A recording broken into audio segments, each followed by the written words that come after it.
All right, good afternoon, everybody. Welcome to the show. It's the Afternoon Experiment. My name is Emanuel Livingston. I am with you for a couple hours today. We'll talk a little bit about stuff that I'm really not up on, everything that's going on. Oh, hold on. What did I do with my phone? See, now my phone is gonna ring.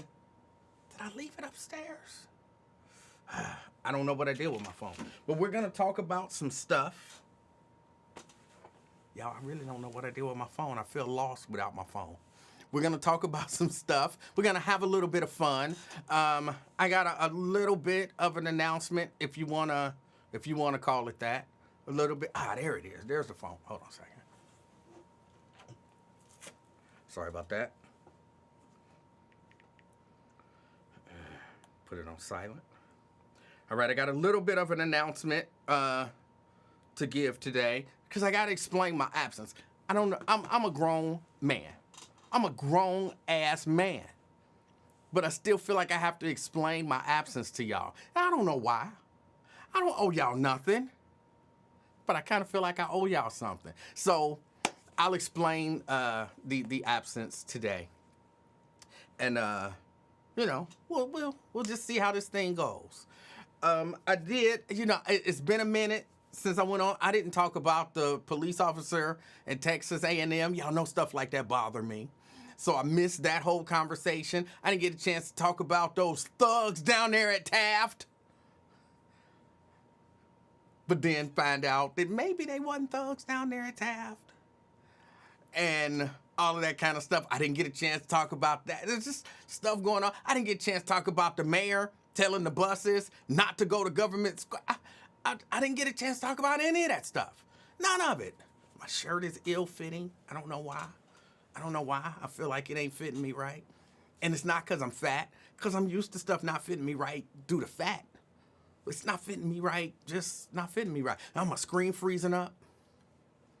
It's just so much I missed. And I might just touch on a little bit of everything.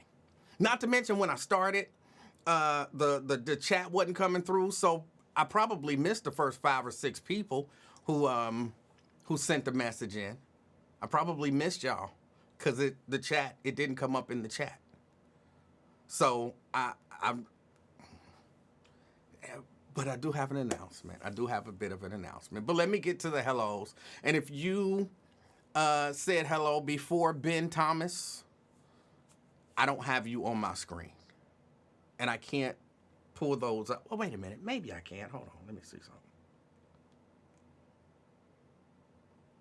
Maybe I can pull them up. Hold on. Let me check. No. It's not letting me pull them up. So, but let's get to it. It's already a disappointing show. Look, if y'all want to leave, I understand wholeheartedly. Like, just leave, and it won't hurt my feelings. So let's go. Ben Thomas, what up? Representing Northwest Blue Ash. Can't beat that. Ben, thank you for checking us out. Carolyn Smith, good afternoon. Thank you for checking us out. I appreciate you. Andrea Bustle. Wait a minute. That means I got something open and I'm getting notifications here. All right, let's shut. As a matter of fact, let me shut all of this down. This might be why, because my computer's running a little slow and I'm not used to that happening. But I do have a lot of things open. So we're going to shut you down, shut you down, shut you down, shut you down. I got stuff that's not shutting down. Okay, hold on a second. Yeah, force quit. You too.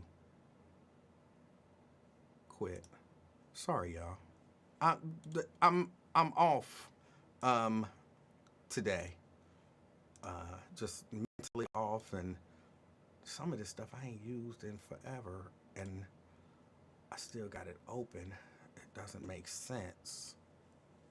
All right, let's just quit you since you acting up. We're gonna force quit you. All right, and then we'll open you back up. Hold on, give me just a second. No, not you. You can stay there, I believe, for now. And then let me open up the phones, or pull up the phones anyway. Open up, open, finish opening. There we go. All right, close that. And all right, let's get back to it. Sorry about that. Andrea Bustle on her way to Gulf Manor. Good afternoon. Got Carolyn Smith in the house. Carolyn said, I got a notification. All right, you can't beat that. DeAndre Crosby says first. All right. All right. Good afternoon. My lighting is good. Thank you. Thank you. I did a little bit of work, try to fix the green. I can't really tell on this monitor.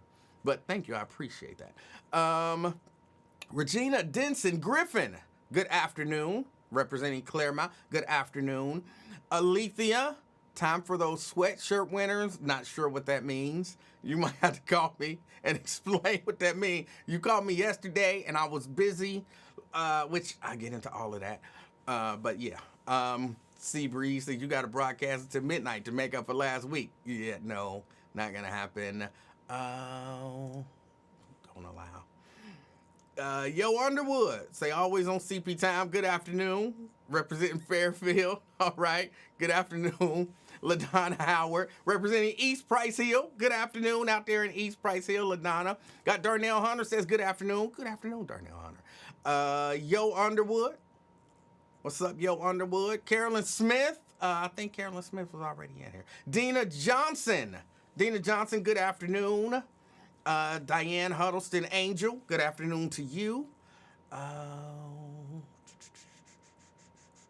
Pamela Kinney say, well, I was first. All right. I don't know who was first. I can't tell. So y'all can lie today. Pop-Tart flavor winners, tune in for your sweatshirts. I don't know what she's talking about. Hey, are you gainfully employed now? We'll talk about that. Pat Rogers say, what? And I was first. Good afternoon from East Westwood. Good afternoon.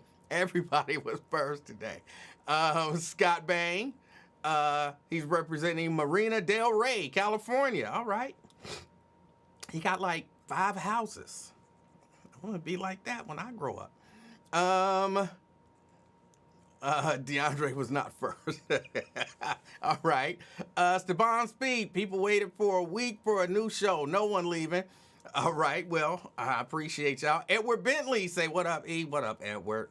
Edward, you posted, that was nonsense what you posted. That was nonsense what you posted. But thank you for checking out the show. Katrina Newman, well, great afternoon, everyone. Long time see everyone. Katrina, was your page hacked? Was your page hacked? What was it, last Thursday I was on and you was posting nasty stuff? Was your page hacked? And now you back normal? Or was you just feeling nasty that day? Ain't nothing wrong with it. You a grown woman. David Herring, say, E-Man, thanks for being in the studio. I appreciate it. Thank you for checking us out. Lamont Jones, Grand Day, Powerful Royal People from Dent. Good afternoon. Y'all know if I don't read it, like, take time. I literally see the word purple, and it does not say purple anywhere in there. Pat Rogers. Oh, Pat's calling somebody else out. D. Gauze says, good afternoon, Negroes. Good afternoon. Let's see. Yeah, stuff do happen when I be gone for a long time, LaDonna. Off from work or off from not being on point? I'm off, like not on point today. Everything is off. Sean D. Nutter, good afternoon. Thank you for checking out the show. Erica Hummins, representing Reading, good afternoon. Still getting alerts. Let's see.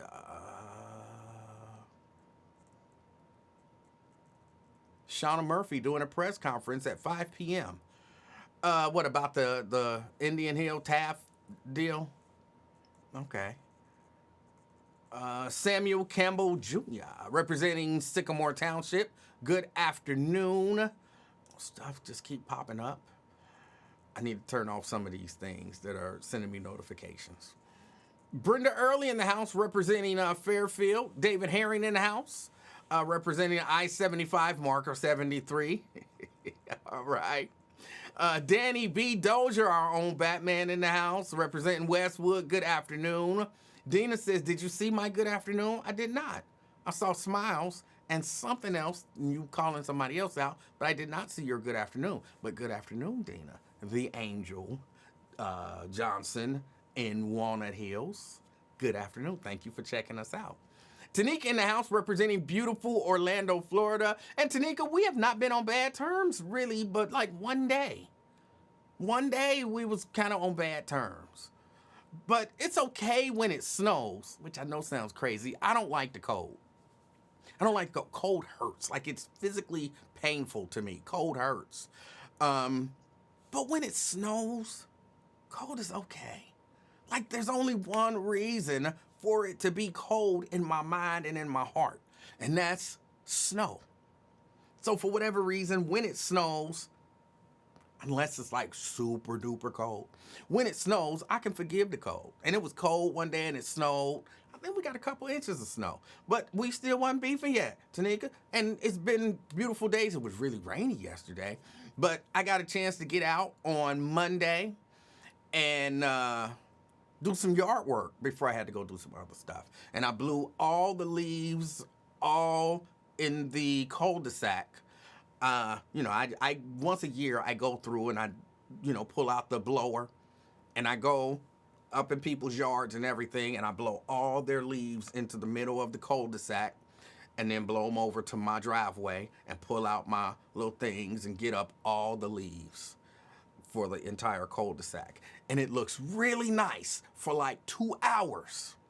And then leaves keep falling and you halfway can't even tell that I did it. I don't even know that the neighbors know that I do it.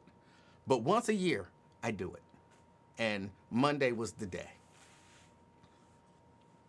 Went into all of that story just because Tanika is, she's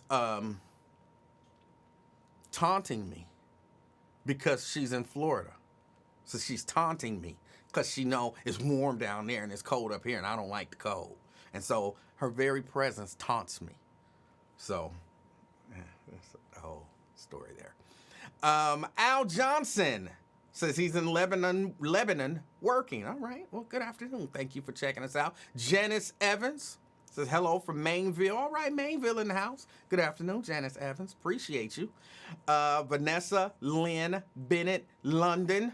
She says, good afternoon to everyone. Good afternoon to you. Can we get to the announcements after the greetings? Yes. I'm a Pop-Tart flavor winner. I don't know what that means. Jacqueline Carter, our own Wonder Woman. Good afternoon. Checking in from Evanston. Hey, Evanston in the house. Maria Smith says, good afternoon again. Good afternoon, Maria. Thank you. Okay, let's see. Excuse me. I can't find and I've been telling y'all this for a minute. I'm gonna have to go buy some more allergy pills. Apparently, I still have this allergy deal, and so I have what they call it post-nasal drip or whatever, and so I'm always coughing because of old nasty post-nasal drip. And I can't find my allergy pills, so now I gotta go buy some new allergy pills. I probably should just take them on a regular basis and not wait till it gets bad. But, Tony Revels in the house. Good afternoon. Good afternoon, Tony Revels. He say, what up? What up to you? Okay. Ken, representing Cincinnati, living in Virginia. Oh, you're from Cincinnati, but you're representing Virginia. You always get it backwards. Katrina says, no, just being entertaining. Sex is not nasty. It's natural. You was being nasty, though. You was being nasty. It's okay. I'm not against, you being nasty. Sex is natural, but once you get a certain age, it's kind of nasty. I don't want to be thinking about, even though I'm almost there, nobody want to be thinking about 60 and 70-year-olds having sex. Don't nobody want to think about that.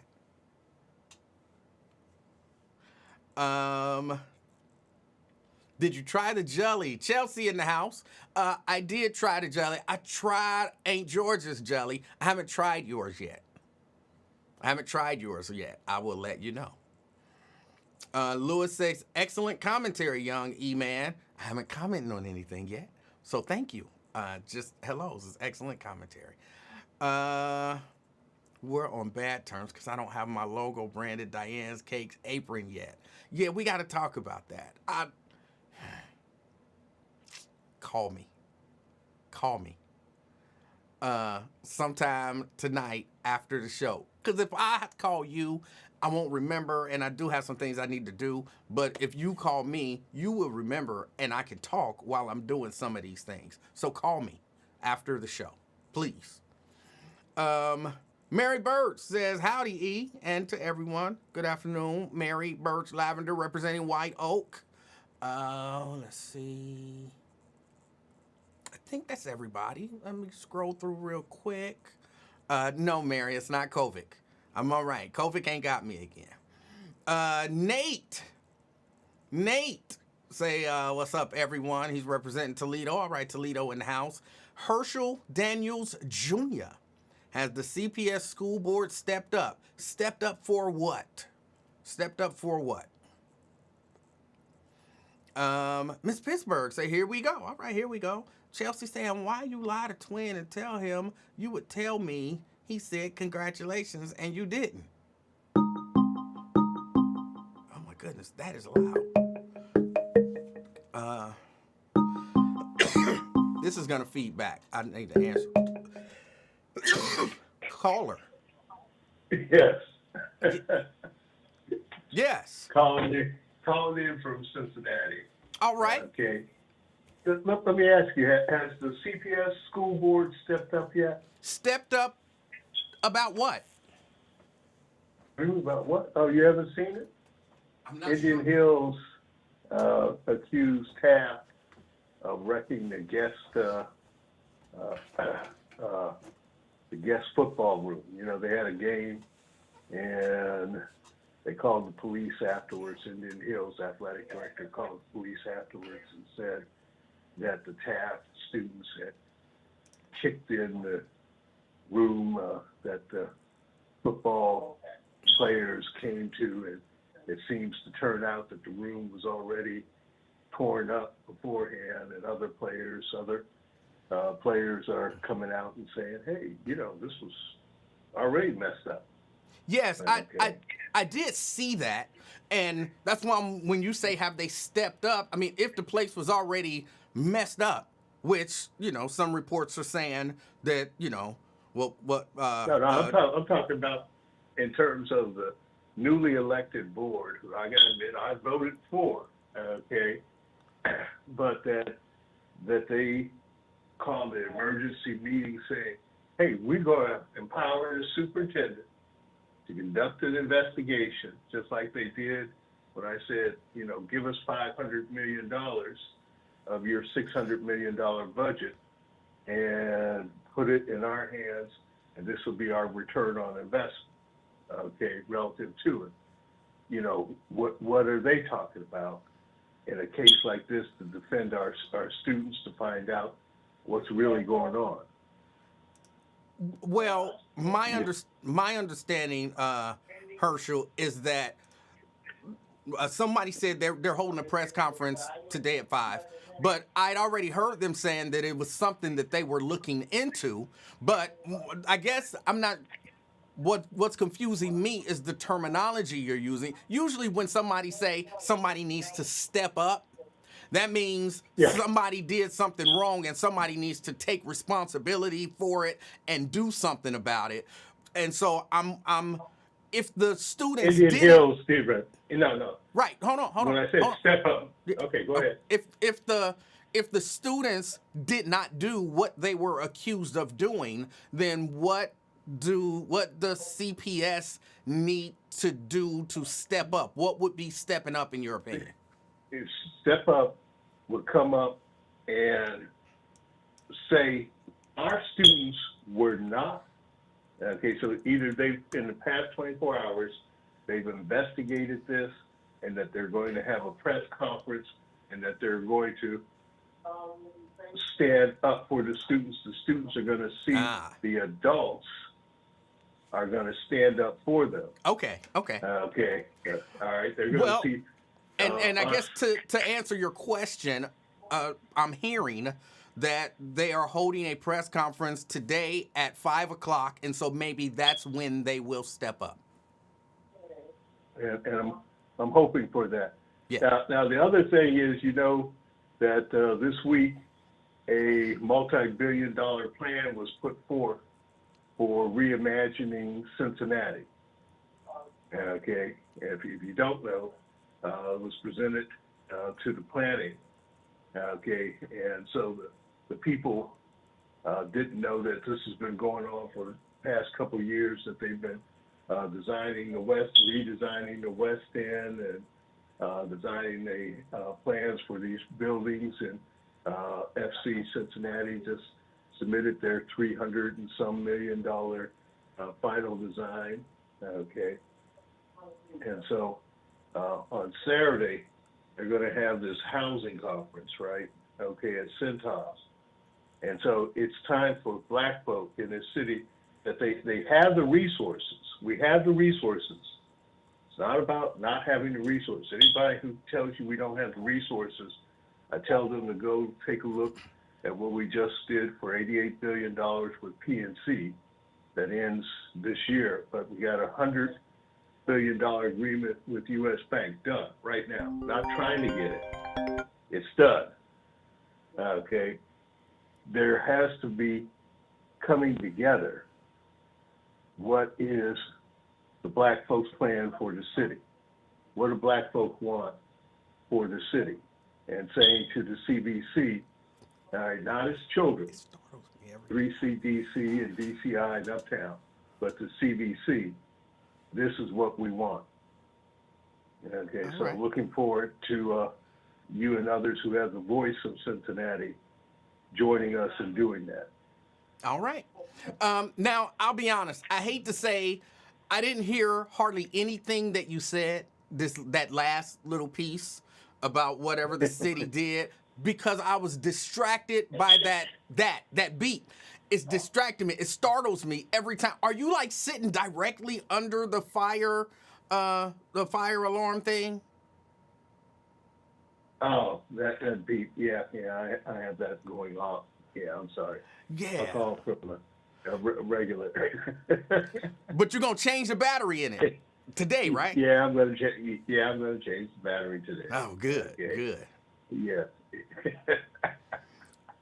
I'll get it turned But on. for real, are anyway, you sitting? go take a look at it. Okay, I will. But are you sitting directly under it? No. Ooh, it is loud. Yeah. Okay. I'll call you back when it's the battery's changed. But Okay. Go take a look at the $100 billion U.S. Bank Community Benefit Agreement. It's in effect right now. All right. City can use it. Okay. All right, thanks. All right. Thank you. All right. There we go. All right. I will go check out what he said, but again, I was distracted by the beat. So, okay. All right. I wasn't finished with all of the hellos, but people are saying that I'm buffering. The show is buffering. I got good speeds and everything. I might need to restart the computer. The computer been on since Thursday. I didn't put it to sleep. I didn't shut it down. I just walked away because I had stuff to do. So the computer has been on since Thursday. Is everybody buffering? Am I freezing up or anything like that? Do I need to shut it down and restart it and start another live? Because I can do that. It would take me maybe 2 minutes. Seabreeze says it's all good on YouTube. Okay, so that means it's not necessarily me.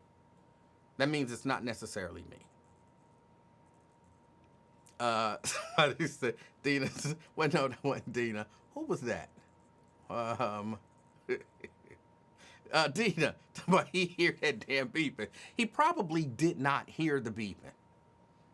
It's so interesting. Y'all know, and I explain this every once in a blue moon when we hear beeping. Every once in a blue moon, I explain this. When you're, have you ever lived or stayed with somebody, been to somebody's house and they got like a grandfather clock that they have, all the active settings on, and so every hour you get the gongs and all of that kind of stuff, and you sitting there and it's loud. Well, they don't hear it. Your brain is so amazing that your brain totally filters that out after a while. And you just don't hear it. So once that thing starts beeping, excuse me, you might hear it, for a day or two. But then after a while, your brain filters the beep out. So you genuinely don't hear it. I don't know how the brain does it, but the brain does it. So Dina, it is very possible he did not hear the beeping. It's very possible. I told y'all, and I still got some people saying that I'm buffering. Pat says mine is buffering so bad I'm gonna miss the announcement. The YouTube people say that theirs is not buffering.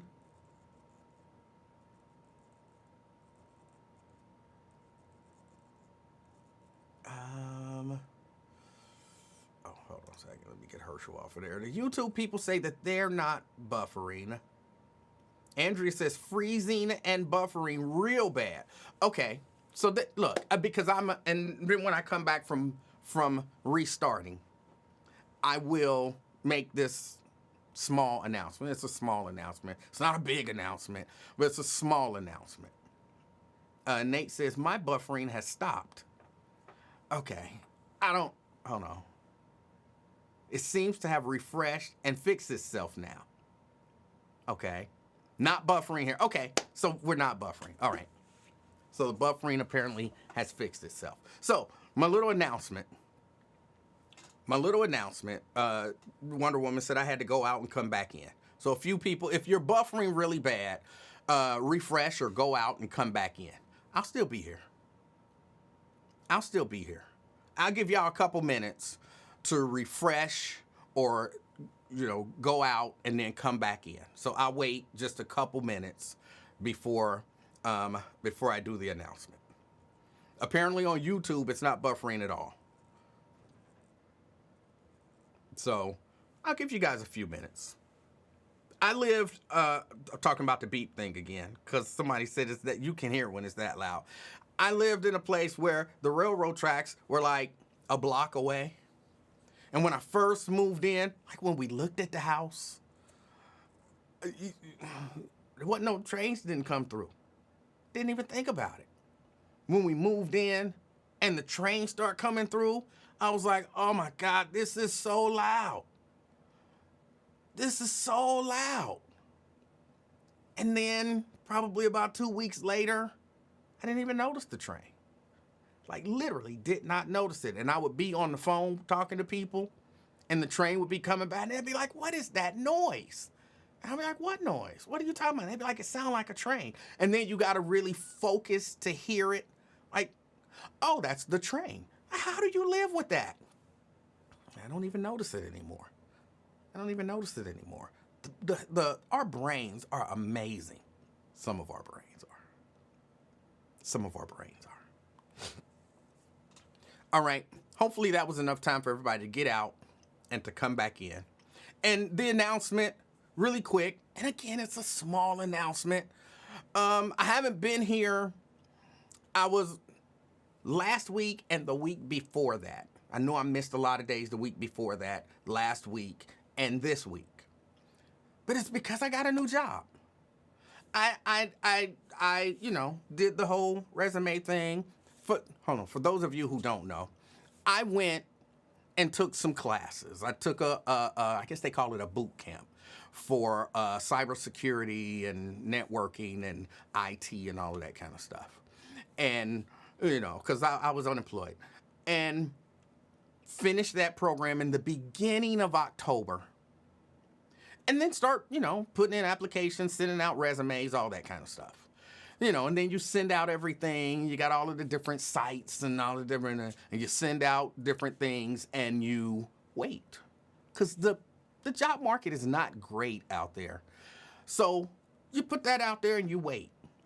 And then somebody calls you and, usually it's a recruiter, sees your stuff and, it passes their little screening or whatever. And then they call you and then they kind of screen you. And then you do an interview and then you do a follow-up interview. And it's an entire process. And I was not aware of that. Almost every job that I had ever gotten was because I knew somebody who knew somebody. I never had to go through the whole process. I knew somebody who knew somebody. So somebody said to somebody, hey, I know somebody that can do that. And they said, well, put them in touch with me and put me in touch and bam, and everything happened. Well, this time that wasn't the case, and I had to be like a normal person. But, eventually I had, some interviews, and then I got a few callback interviews and all that kind of stuff. And then I got a job offer, the whole deal. And now, having going through all of the intake procedures for this company, which I can't tell y'all what the company is. But it's a company, it's a good company, and the company represents other companies. So I'll be working for this company, working for this company. But yeah, so I do have a new job that I am starting on Monday. I start my new job, thank you, onboarding, thank you, Vernon. Me and words. So I have a new job that I am starting on Monday. New job starting on Monday. But yeah, doing all of this other stuff has really been distracting, or, taking time from this. Not complaining. I'd rather have a job. I'd rather have a job. So yes, I will be starting a new job. Now, we'll have to figure out a time. Is it an IT position? Yes, it is an IT position. It is in my new field. And I will have to figure out a time to do the show. Because the new job is a second shift job. And so I go into work in the afternoon, 2 o'clock in the afternoon. So I can't very well be here at 3 o'clock or 4 o'clock, 5 o'clock, 6 o'clock, so on and so forth. So I have to figure something out about a time to do the show.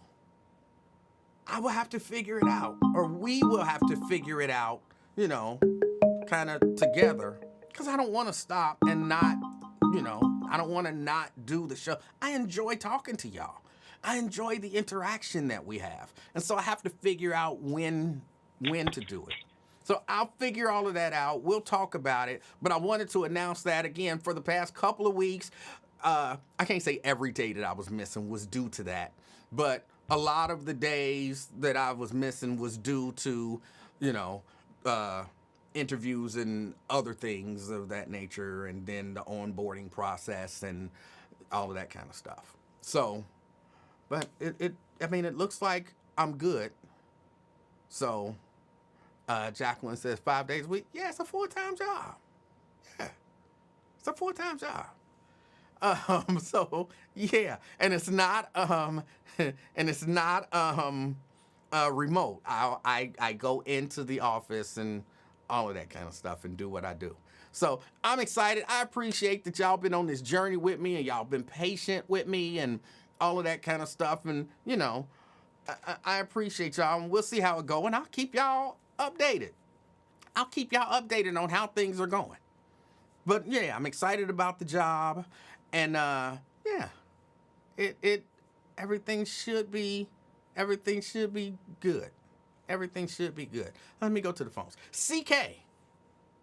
Hey, how you doing, Mr. Livingston? CK, I'm doing fantastic. How are you? Hey, I'm doing good, man. Making sure everything good with you, man. Congratulations is in order. Congratulations in order for your job you'll be starting Monday, sir. Well, thank you. I I'm very appreciate that. impressed. I appreciate that. Um, when I started work today, this is it's like a manifesto because when I started, we celebrated a colleague retiring after 47 years of service, Mr. Livingston. And then I hear this news from you. So we was eating and getting full right before work, and then I hear this great news from you, your journey to your 5 days. Is it first shift or second shift? Second. Yeah, so that's what I'm on. I like second. See, when you don't have children or your kids are grown, second shift is suffice. Yeah, last time I worked a second shift job, it really wasn't a second shift job. It was like second/third shift because I think I went in at like 3 o'clock in the afternoon, but sometimes wouldn't get off work until 3 o'clock in the morning. And so my kids were in school and in programs and all that kind of stuff, football and cheerleading, and I missed so much stuff that it wasn't even funny, and I hated second shift. But like you said, I don't have little kids now. You know, we got a little baby, but little baby do little baby, and she got a mom and a daddy and all that kind of stuff. So there it is. She got parents. Yes. You the grandparents. So like you said, hey, so they was in the prime of their life when you was at working second shift, your children? well, I'm not sure exactly what the prime of their life is. But they was little kids. Like, I'm like, some time of their lives, they don't really need you there, but then in some type of the developmental stage, you kind of, like you said, at teenage, you kind of want to see the games and go to the dance recitals. You're going to miss that doing second shift, Livingston. Your thoughts? Well, yeah, you did. I did miss a lot of those things of them when they were growing up and I was working second shift, but I don't have to worry about that now. Second shift works just fine for me. Plus, you get paid a little more when you do second shift, and so that's a benefit as well. That's what I'm doing, man. I'm celebrating 1 year of second shiftness after this month, and I concur with the money saving process because you can't do shit. And I work the weekend. I would get every other weekend off. So like you said, I'm missing events, extravagant events. But if you miss them, you're not paying. You see what I mean? So I can't go on a lot of dates. You got to schedule dates on, your off days. Okay. You see what I'm saying? I do. I see what you're saying. Yeah, but so the job that you got, you liking it? It's like something, when you say you're excited, it's like something you feel like you're going to enjoy doing on a daily basis. Yes, absolutely. I like that, man. I like that. At this age, you finding something that you need, because when I lost my career, Livingston, that was my main concern was, where do I go from here? Because I wasn't never a guy that liked to switch up. I stayed at jobs for a long time. So okay, hold on. Remind me again, what was your career? Yes, sir. I was a commercial driver's license. Okay. Yes. And doing this for years, I became so good. You have to stay humble, and I would admit. And why did you lose that career? Like, you couldn't go do that again? Oh, because I was not being disciplined and I did not cherish what I had. When you have a commercial driver license, you must be responsible. You should never drink and drive under any circumstances, especially if you are a professional driver. Could you go get your commercial driver's license again? Like, is it a thing where if you get a DUI, you lose it and then you can never get it again? Or is it a certain amount of time that passes and then you can try to get reinstated and go back to that field? Yes, right on both ends. But I am it's a 2-strike law, sir, in Ohio. So 2 of them, get your ass out of here. You don't need to be driving. And I think you would agree with that too. So you can never get a CDL in Ohio again? Because of 2 violations. Now what not about one? What one about, you can. What about Kentucky? Yes, I'm. It got me a little emotional right there. Yes, I am investigating those opportunities, but I have found myself in a new career that is more soul fulfilling. Maybe not money wise, but I'm happy overall. Okay, Overall, I did lose money, but hold I'm in on. a better Wait, circumstance now. wait, But wait, wait, wait, wait, wait. And I'm not trying to be funny, but and even though I might be smiling, I promise I'm not trying to be funny. It's something about the situation just makes me. I have a condition, so just ignore it's that all part of it. funny, man. Life is funny though. You gotta It's admit not it. It's funny. all funny. We can But find humor hold on. in sadness. So you're saying that your new career is more fulfilling, but I thought your new career was you worked at like Popeyes or Church's Chicken or something like that. Sir, when you think of me, your mind goes all over the place. You go to where you want. You don't I, stick to what I be telling you. okay, what? That shit was so long ago. That was 6, 7 years. That was on the buzz. Okay, well, I've refresh been my telling memory. you, I've been gone from that. I was a church's drive-through guy for years. Okay, so Until the two refresh. white whores. Ooh, I don't like that word. So refresh my memory then. What if you don't mind telling me what is your new career? Let's see. How can I tell it without telling it? I'm in the health field. Okay. Health/sanitation.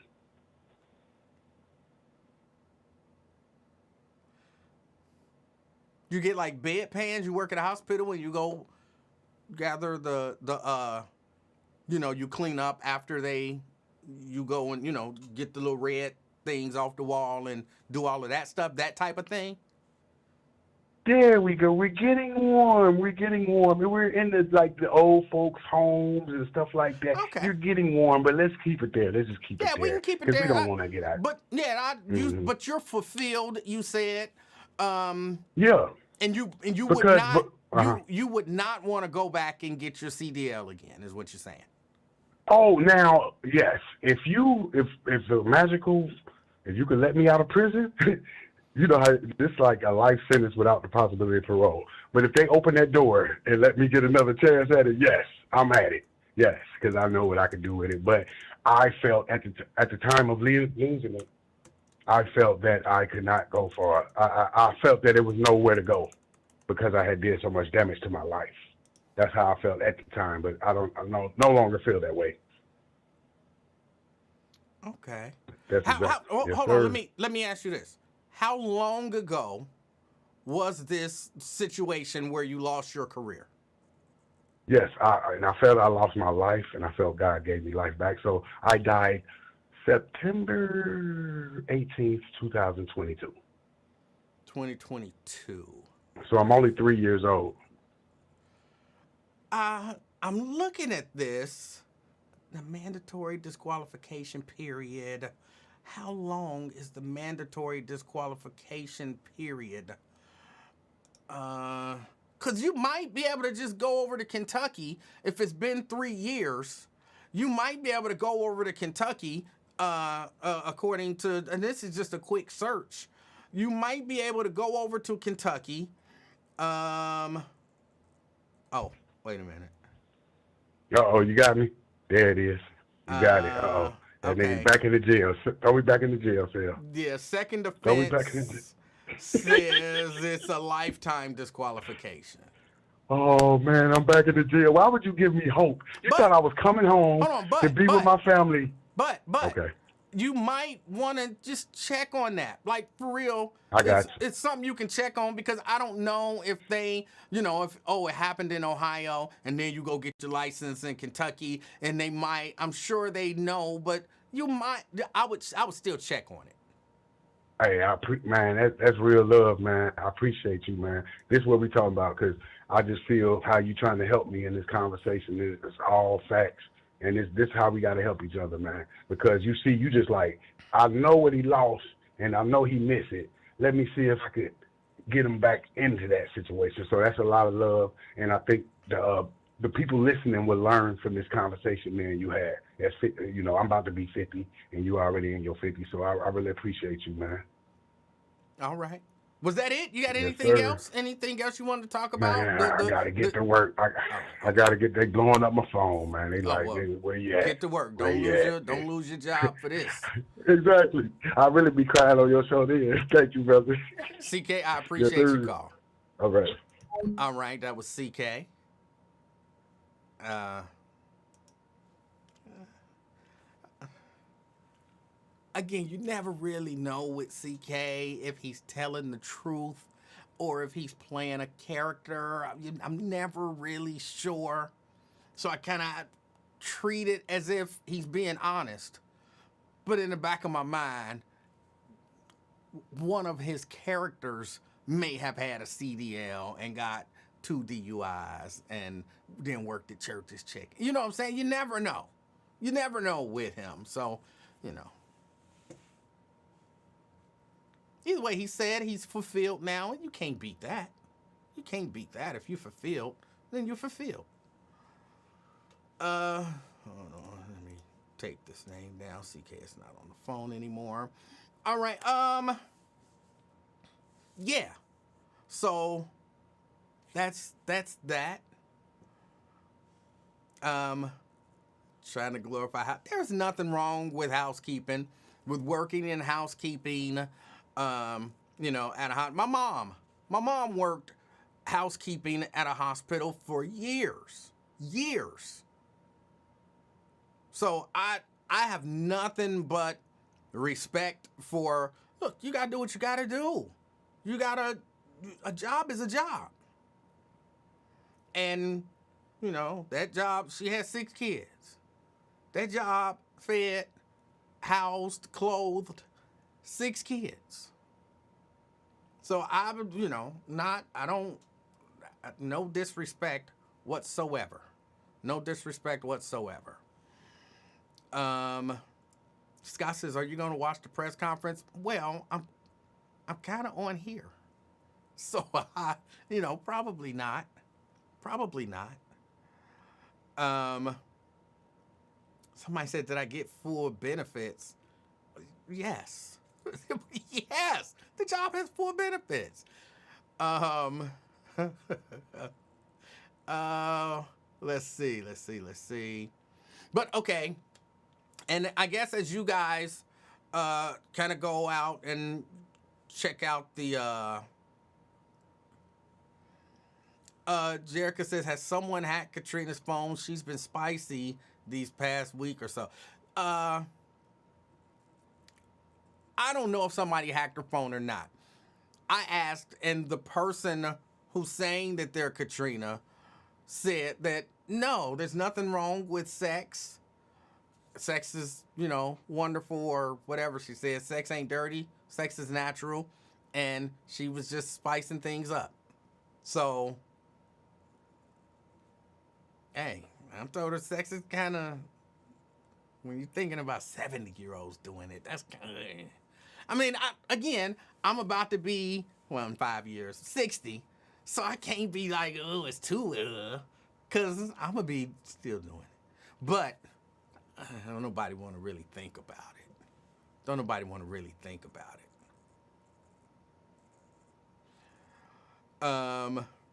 Diane says, right, my mother is a nurse aide for 30 years with 6 kids and a husband who worked with the IRS supervisor of maintenance work. Yeah.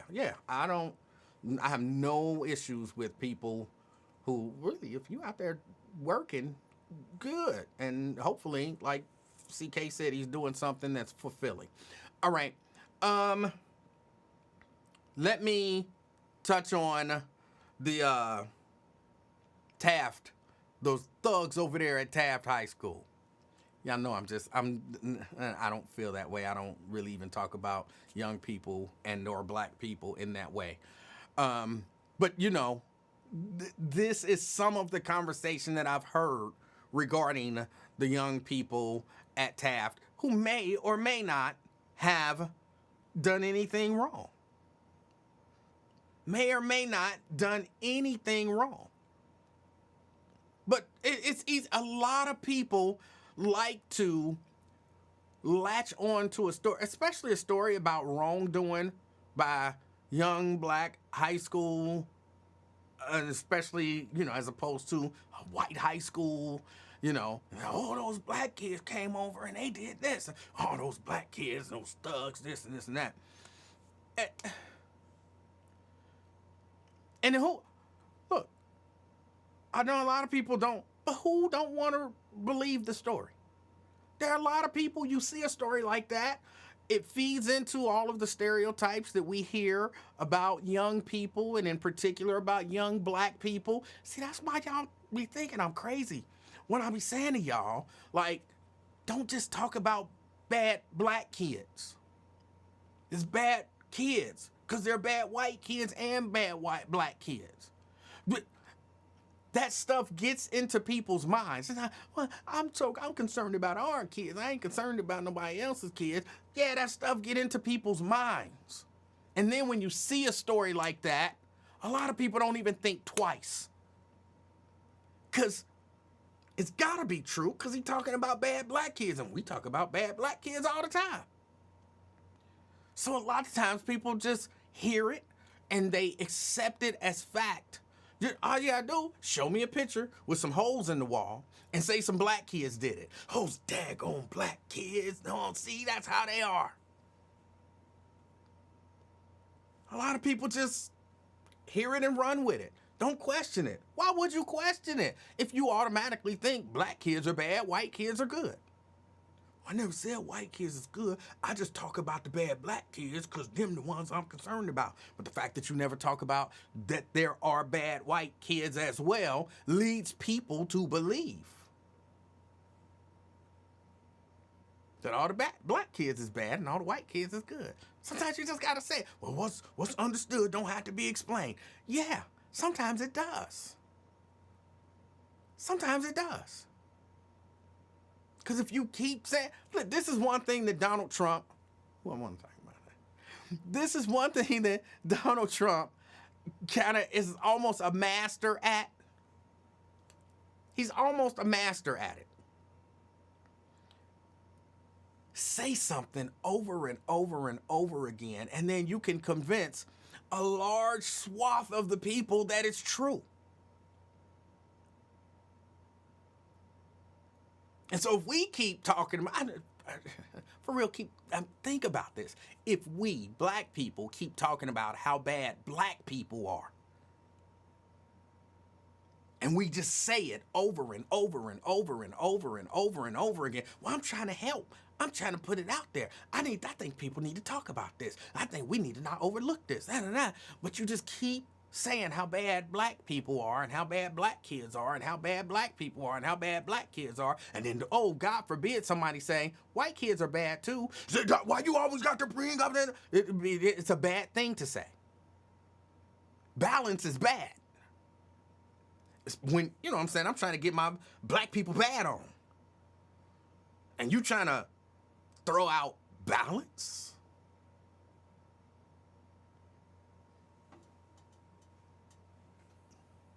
David says, common sense people don't believe the hype. But there are a lot of people out there that don't have common sense. That's the part that maybe a lot of people don't think about. Common sense people don't believe it. But there's a lot of people who don't believe that. Wonder Woman says, Indian Hills is now saying the damage was done before Taft got there. Right. If I didn't make that clear earlier, yeah, that was the story that was coming out. Now, but that whole thing been floating around for a minute. And it was easy for people to believe it because he was talking about black kids.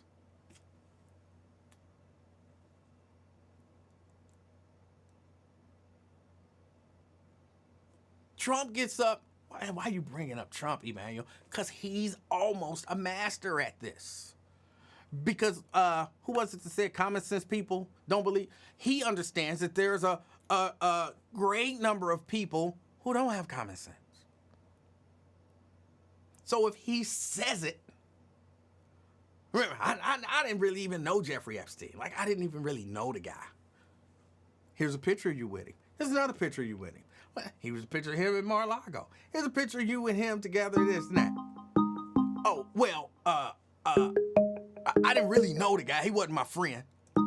Okay, well, here's a birthday card that you sent to him. You sent him a birthday card. He wasn't your friend, but you sent him a birthday card. But if he just keeps saying it and keeps saying it and keeps saying it, guess what? Some people are gonna believe. No, he didn't even know the guy. He wasn't friends. What? What'd she say? Uh-oh. Hold on. Oh, Did somebody talking about somebody's daughter? What did they say? His daughter. Oh. Hey. Twin. Why ain't say nothing, man? Huh? Why ain't say nothing, man? Somebody said something talking about their daughter, man. Man, you ain't say twin and go to me or nothing, man. Why you ain't say nothing? I just did. Oh, you say holler my name or something. My bad. What's happening? What's on your mind, bro? Why ain't tell your niece like she said? Twin said congratulations, man. Man, can I tell you a secret? Ain't no secret. Can I tell you a secret? What happened? I really do. I want to tell you a secret. Is it okay if I share the secret with you? It ain't no secret. It's out in the open. Well, it ain't out in the open yet. That's why I want to share the secret with you. What's up? A lot of people don't know this, but when I be talking to my family away from, this whole radio podcast thing, yeah. I don't be thinking about y'all niggas. I be talking to my family about stuff. So I know this was you gonna say it. I knew it was coming. Man. I should have betted you on this one. I knew it was coming. No, it's all good, E. Man, I don't miss you, man. It's been really fun on here, man. We interacting. I crash out sometimes because the Livingston brothers get on my nerves, but, mine too. It was all fun, man. I was going to miss you, to be honest, man. I'll be honest. Well, that's nice of you to say. I appreciate you saying that. But if you do see me in the airport, don't come running over to hug me, okay? I would jump on your ass. Like I told you, I lost my stomach. No, I'm really gonna miss you. It's been fun, though. Now, I thought dude said he was a nursing home or something like that, work at the nursing home. Now he a CDL driver?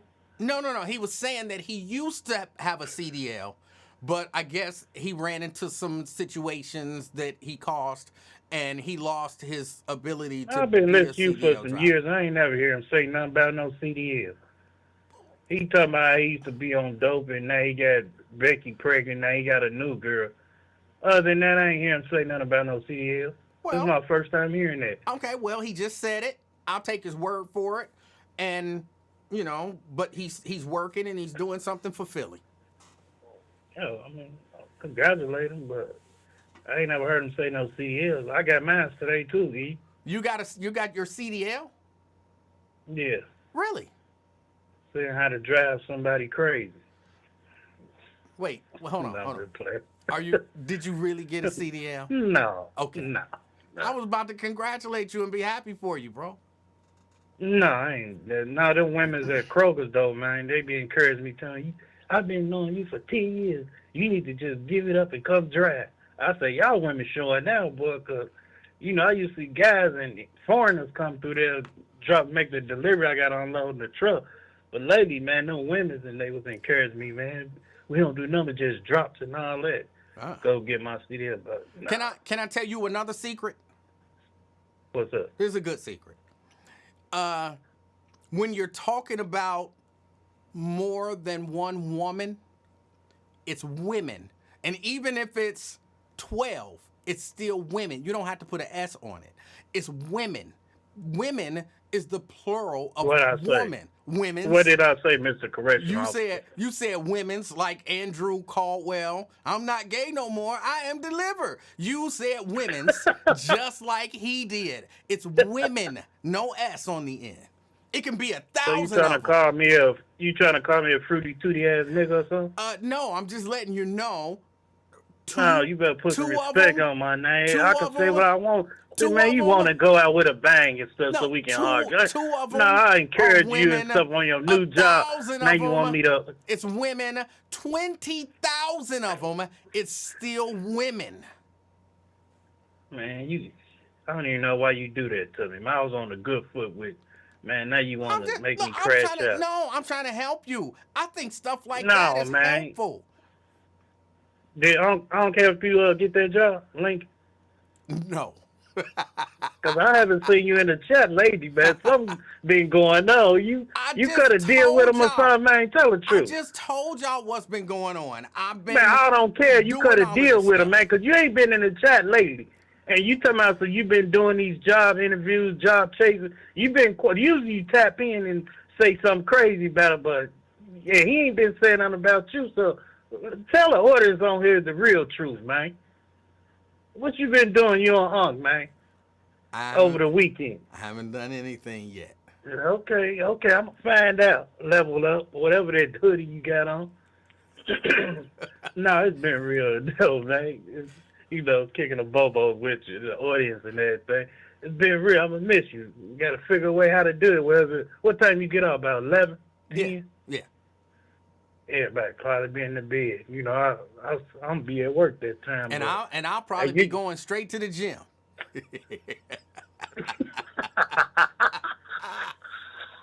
That's a good one. That's a good one, fam.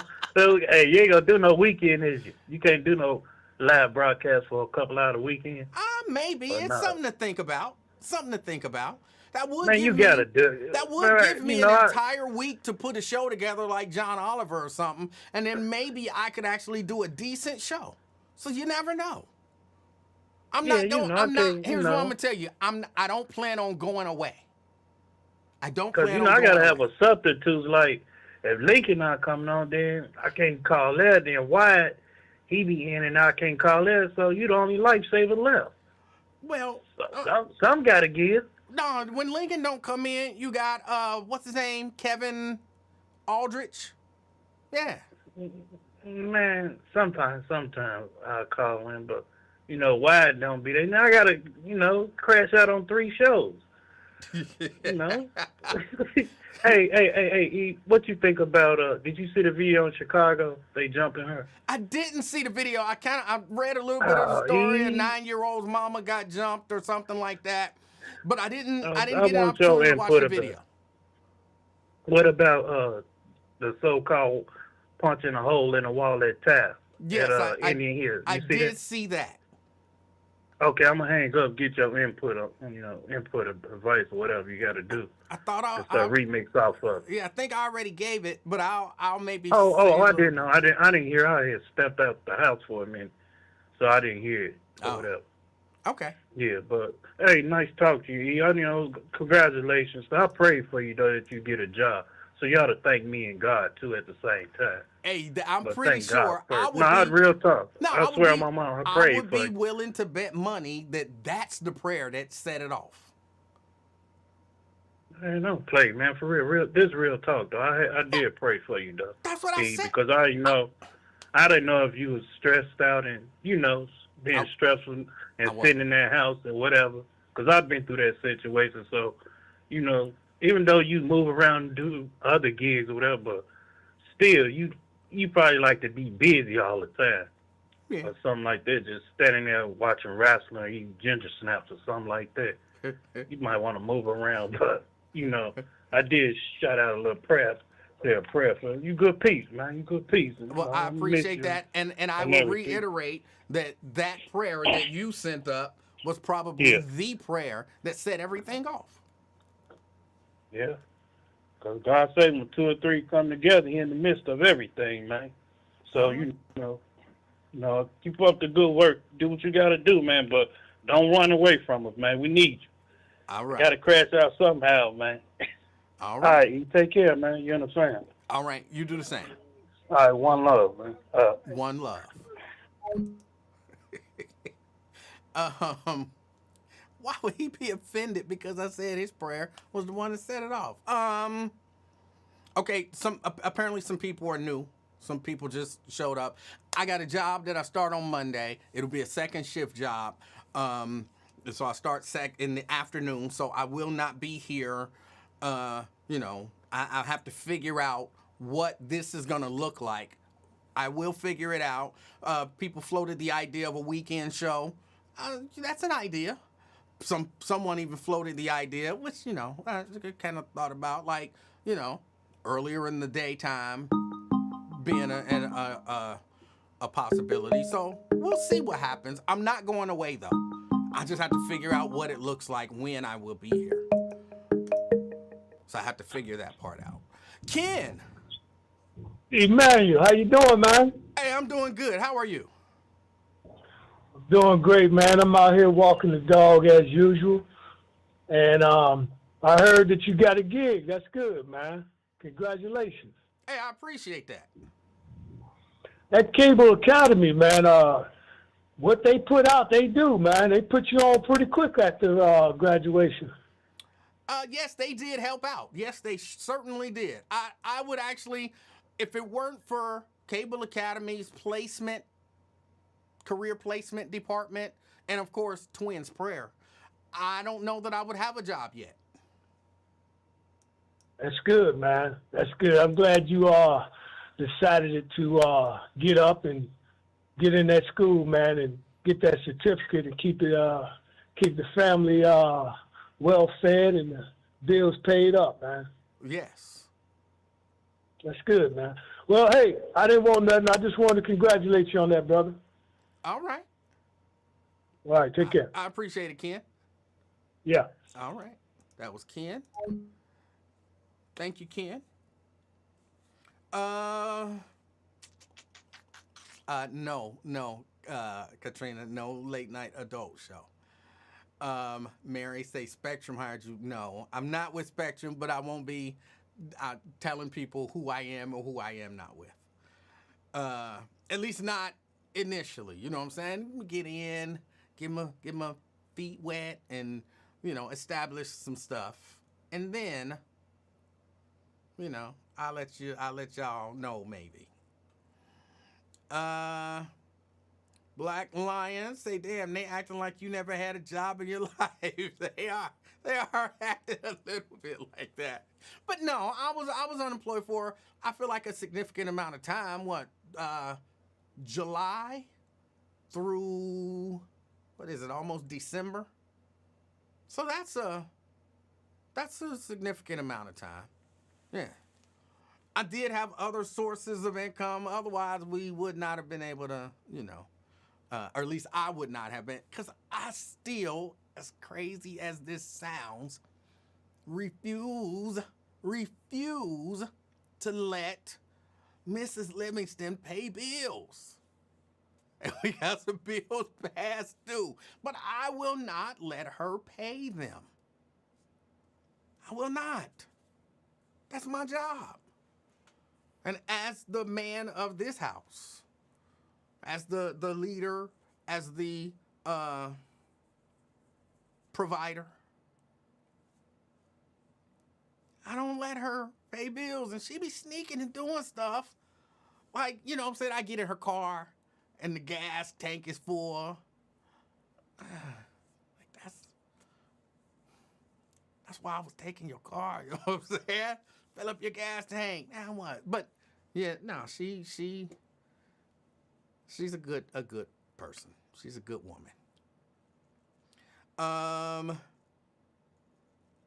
know Twin says he'll take over. All right, so Twin gonna start doing the show. Twin say he gonna start doing the show. Every day at 3 o'clock. I would tune in to the Twin show every day at 3 o'clock. I would tune in to the Twin show. Just thinking about it. Oh my goodness. Yes, I would tune in. Oh, and Twin, this ain't no new brand or nothing like that. This is just what do they call it? I don't know why I'm drawing a blank now. I'm drawing a blank. It's somebody who knows sound. Tell me what this is. VU meter. I see the VU down here at the bottom. It's a VU meter. did a VU meter. That's it. This is what an old school analog VU meter looks like. And I just did it. Really, I should have did it smaller. It should only be about 9 inches wide. I think this is like 10.5 inches wide. So I probably should only did it about 9 inches wide. But yeah, it ain't no brand. I just was thinking about it like, hey, I always liked them old school VU meters, and so I did this and put it on the shirt. That's it. This is not a level up hoodie. This is just a little hoodie that I put a VU meter on. That's it. It ain't no new brand or nothing like that. And if it's, I'm sure that other people have done the same thing. Other people have done the same thing. Ken says, yes, being the breadwinner in the family holds weight. Well, I'm not sure. I mean, since I'm pretty sure that she's always made more money than me. I'm pretty sure that she's always made more money than I do. But that don't matter. That's not what it's about, who make the most money. It's about, this is my job.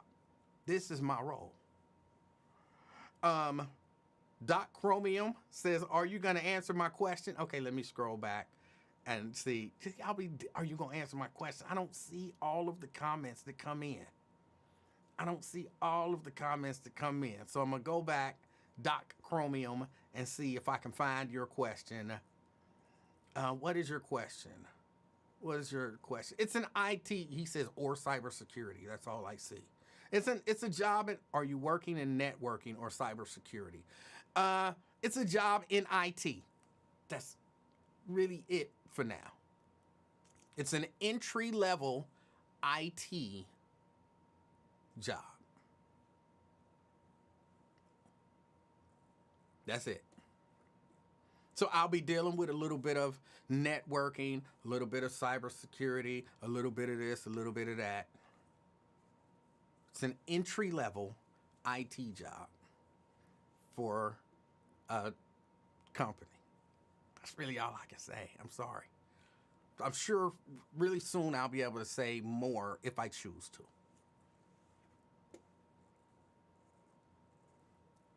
to. Emanuel, if you don't want your woman to work, then you must be the breadwinner. I don't care if she works. I mean, if she wants to work, which she works, most of the time. If she wants to work, she can work. I'm not one of the, like, my wife ain't gonna be working, But I do try to create a situation where if she doesn't want to work, she doesn't have to work. Now, if she wants to work, she's more than capable of making more money than me. She's more than capable of making more money, a lot more money than me. But if she looks at me and she says, which I ain't really trying to tell her business, but she has at some point said to me, you know what? I don't want to do this anymore. I want to transition to that. And okay. Didn't do it. And that's it. That's it. That's all she has to say. And that's my whole thing. Whatever you want to do, I support you. Then go do it. So she know if she go get a traditional job, she can work there. And if she don't feel like it, she say, I'm out. And if she come home and tell me, yeah, I quit that job, I'm like, all right, good. Did you cuss them out? You know what I'm saying? You got to go out with a bang. You know what I'm saying? Cuss them out. But no, she don't cuss them out. She don't cuss them out. Is Mrs. Livingston Joyce? I don't even know what that means. No, her name is not Joyce. I don't know what that means.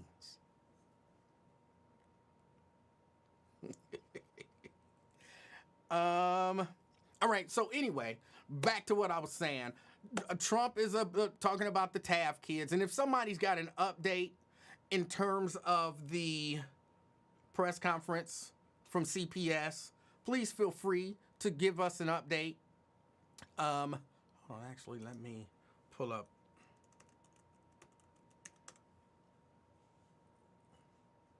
Some of the news stations. Let me see. This is from 12 minutes ago. WLWT. Danielle. When the dresser drawers Dindak. won't close, Oh, it's time for a trip to Plato's Closet. You're not going to Plato's Closet.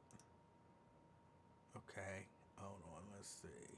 24 hours after we first told you about damage inside Indian Hill's visitors' locker room, we're now getting a clearer picture about the photos and the timeline. Thanks for joining us here at 5 o'clock. I'm Cherie Palello. And I'm Mike Dardis. So Indian Hill School is issuing a new statement today saying the damage was done before Taft players entered the room. WLWT News 5's Danielle Dindak joins us here with the latest message from the district tonight. Danielle. It wasn't until this afternoon that Indian Hill confirmed to us that there was damage from past athletic seasons to the drywall in the locker room. Tonight, Indian Hill confirms 2 teams of administrators toured the new damage from Friday. In this new statement, Indian Hill also stressed both schools working closely together on repairs and no charges are filed. Tonight, Indian Hill sending WLWT an updated statement claiming misleading information was reported about the damage. Saying, to be clear, there was previous damage to the drywall from past athletic seasons prior to the game. That information was disclosed to Taft when the 2 teams of administrators toured the new damage that did occur on November 14th. The damage that occurred on November 14th involved both additional drywall damage and structural damage to the wall. My communication with Indian Hill started on Monday. On Tuesday morning, Indian Hill sent me these 2 pictures that I was told WLWT could use showing the damage. The athletic director also issued a statement that read, Friday, November 14th, during the Indian Hill Taft playoff game, some drywall damage was sustained to a wall in the Indian Hill visitors' locker room, not disclosing to WLWT that there was previous damage to the walls. In our original story, WLWT did mention the fact that the administration at Indian Hill is working directly and in collaboration with the administration at Taft on repairs.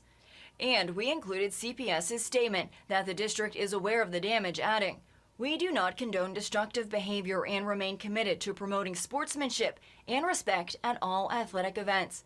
Cincinnati Public Schools will continue to work with the leadership of Indian Hill.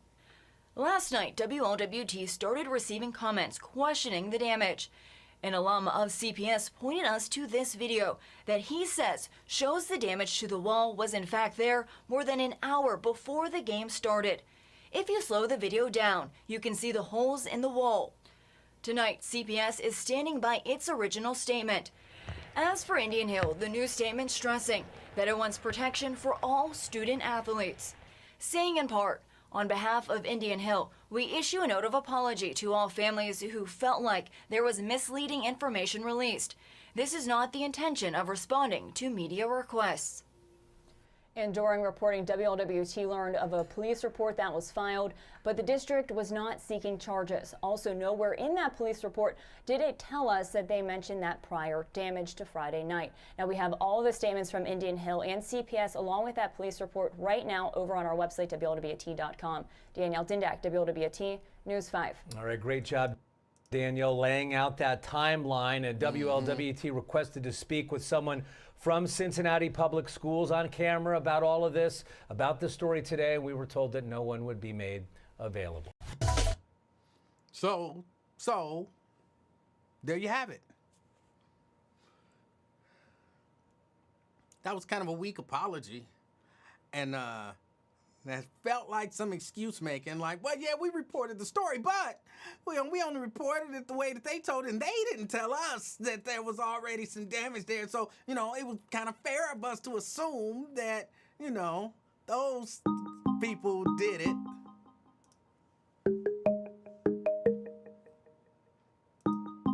How do we feel about that?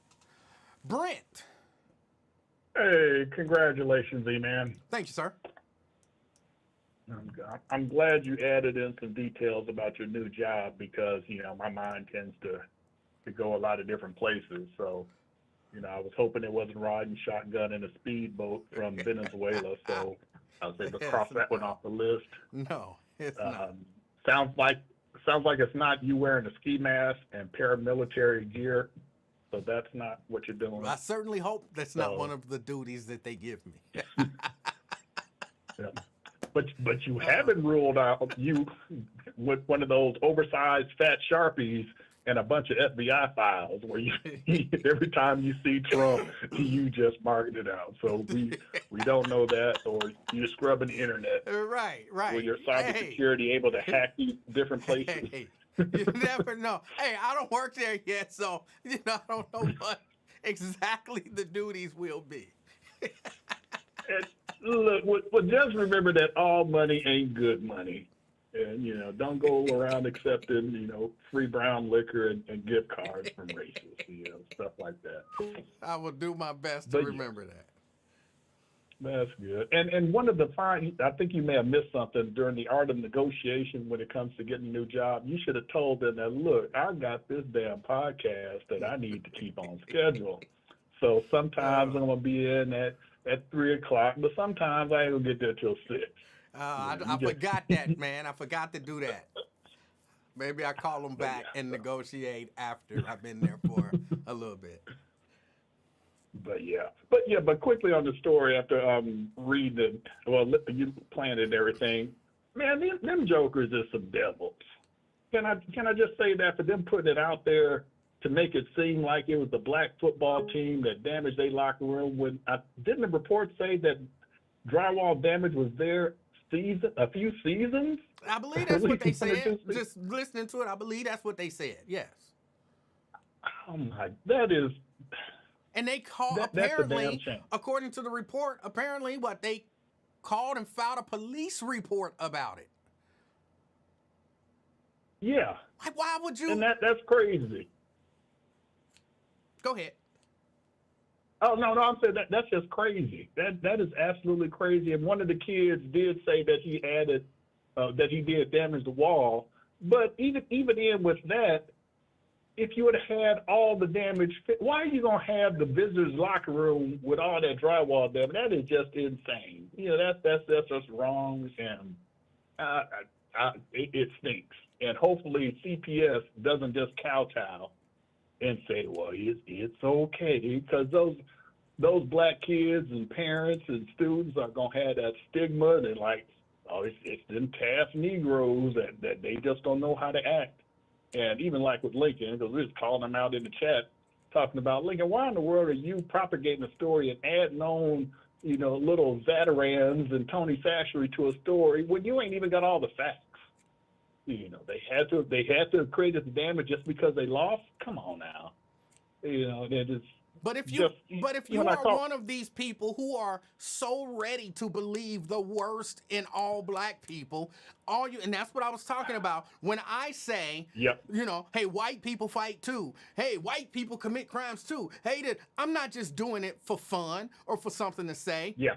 I'm doing it to put some level of balance out there, because there are people who hear black people did this and they are so ready to believe whatever the worst thing is when it comes to black people without question. And I think some of that is because they hear so many of us talk about how bad we are. Yeah, and I think Lincoln really underestimates, well, maybe he doesn't. But I'll give him the benefit of the doubt on this one. I think he underestimates the number of white people that will listen on the radio and are lurking in the Facebook chat. And they hear him saying stuff about that, and that just reinforces it because, Lincoln is everybody's friend. Well, so they could say, my black friend. Hold on. Just so we clear, he does not underestimate. He has used some of those same racist white people who are his friends to try to get me fired when I was there. So he knows that they're there. He knows that they're listening, and he takes advantage of it to the best of his ability for whatever his purposes are. So I'm sorry, I can't let you say maybe he don't know and maybe he don't this. He know, and they're his friends. Yeah, and that's a shame. That's a shame. Just like I had to call him out today when I called in to where he played the news or the clip of what Elon Musk's dad saying all sorts of racist crap, and then gonna say, well, it sounds like what Leon would do or something like that. And I'm like, who in the hell is Leon, and how does Leon act? Maybe that's something I don't know about being a Gen X. And he's like, oh, I just came up with a name. I'm like, well, use the name Chip. I'm like, come on now. Use the name of that racist Butler County sheriff who's invited you to the Cracker Barrel. I'm like, come on. So, yeah, So he already know. I talked to him about it. But every time he does something like that, I'm going to call him out because he's still of an age to where shame does play a role. Gen X, not as much, and definitely not Gen Z and millennials. But hold on, let me correct you again. People with honor and integrity have shame.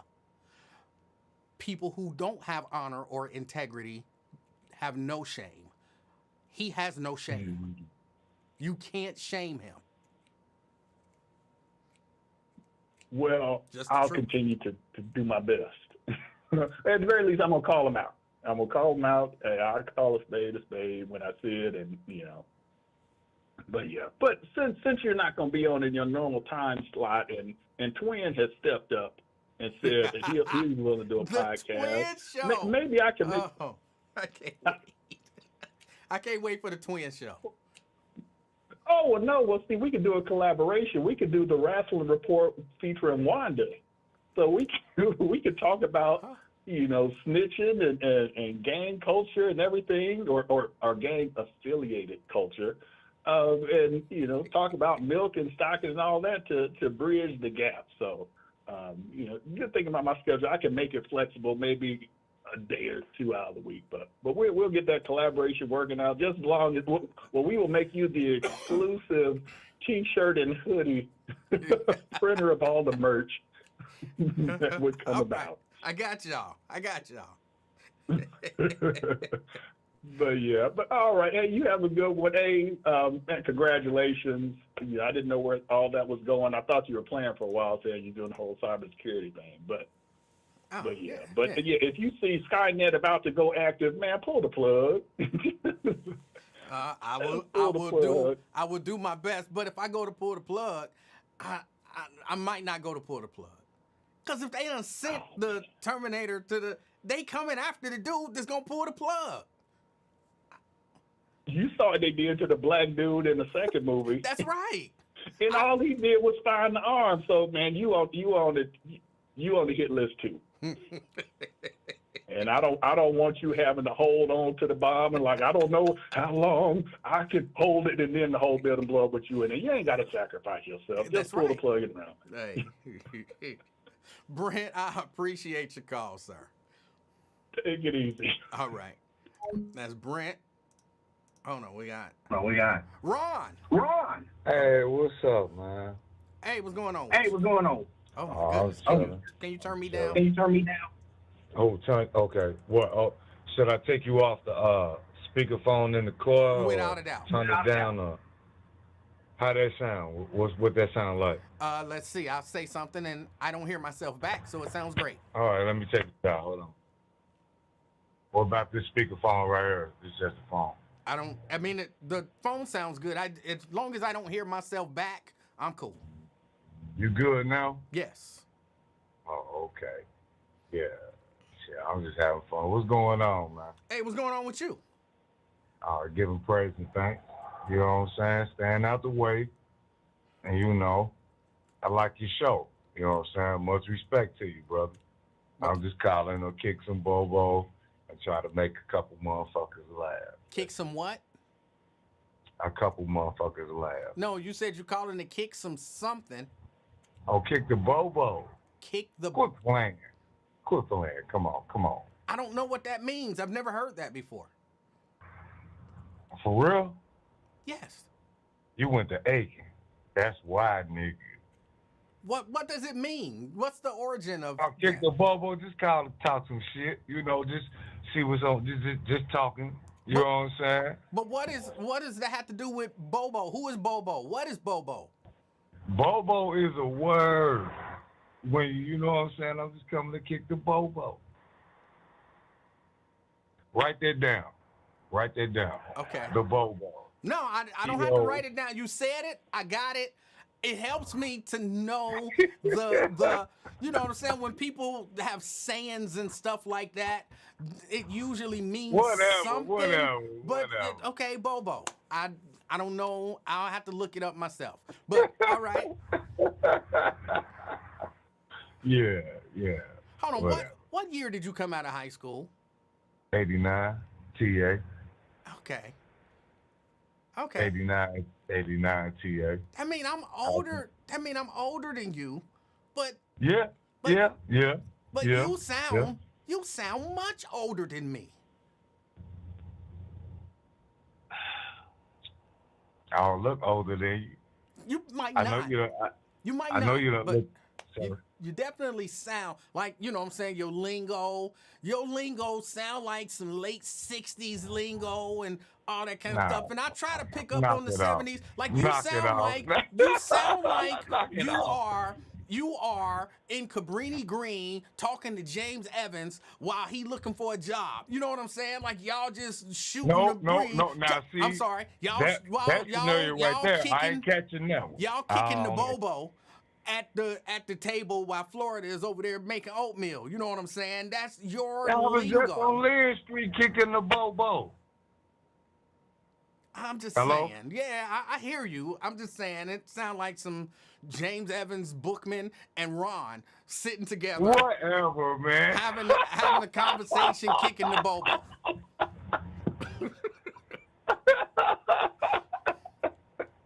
Whatever, man. Whatever. See, you used to wrestle, right? Did you say you used to wrestle? Yes. See, I don't be fucking with niggas like you. I have to punch you in the eye. Y'all be wanting to grab somebody by the wrist and the ankle. You got to get control of them. I seen that happen. My cousin Aaron, he used to wrestle with Princeton. Motherfucker talking smack. He kept telling me, like, come on, man. He twisted him up like a new presser. Extra soft. Well, I was not. I only wrestled in junior high school. I didn't wrestle in high school and all that kind of stuff. So, you know, I wasn't on that level. But I can handle myself. But still though. You know what I'm saying? Once you, I get you. That's why I like you. I dig you. Look funny looking at you. Look like Papa Smurf. All right. If you say so. Yeah, I'm just enjoying life, man. You know what I'm saying? Getting through it. Had to take the 2-piece to my mama. You know what I'm saying?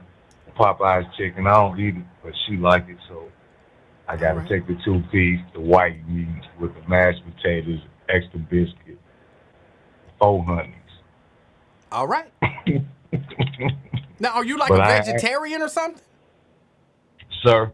Are you like a vegetarian or something? Nah, no, I'm not. I just, I pick and choose, and I know what I eat. You know what I'm saying? So, I'm 50, like I said, I'm 54. I'm 155 pounds. I'm in shape. I'm cool. I think so. You know, I ain't finna go sign no papers to let nobody invade me. Talking about a check or something, you know, to check you out on your prostate and all that. I ain't with that. Wait. What you think? Oh, you saying you're not with getting a checkup? Hey man, I ain't on that shit. Well, I think it's not getting a checkup is not a bad idea. They don't necessarily do that finger thing no more. They take blood and then they test it that way nowadays. Unless you got a crazy old school freaky doctor who just wanna, you know, take his finger and do stuff. But for the most part, I just bought 2 new knives for a motherfucker that'll try that shit. Right, but that's what I'm saying. They can just take blood nowadays. I just don't want no bad news. Like the Wiz, no bad news. Well, but if you get the so-called bad news early enough, then it don't end up sometimes being bad news. I believe I'm in good shape. I believe I'm good, man. Right, You a know lot what I'm of saying? people. Hold on, but I some watch of the my diet. wait. Some of the people in the best shape ever found out that they had prostate cancer and had it treated and went on to live long lives. But to look at them, I watch my diet, I work out, I'm a professional athlete, I this, I that. Word. That can be deceiving. So don't Word. rely on, I think I'm in good shape. Like, you can actually know.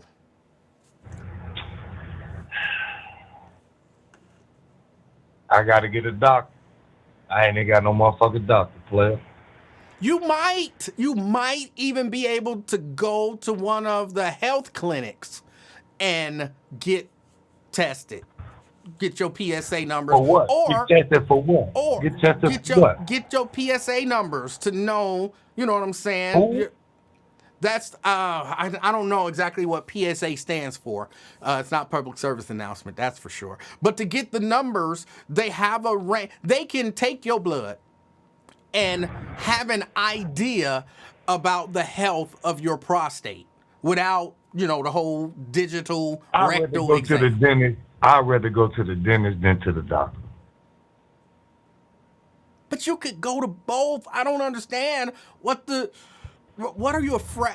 Okay, you're afraid I don't want no bad news. I don't want no bad news. I understand that. I don't want no bad but news. what I'm saying is, if you get the bad news, the so-called bad news, then if you get it early enough, there's many times there's something that you can do about it. But if you just sit around saying, I don't want no bad news, you could have something wrong with you that they could easily help you deal with to extend your life.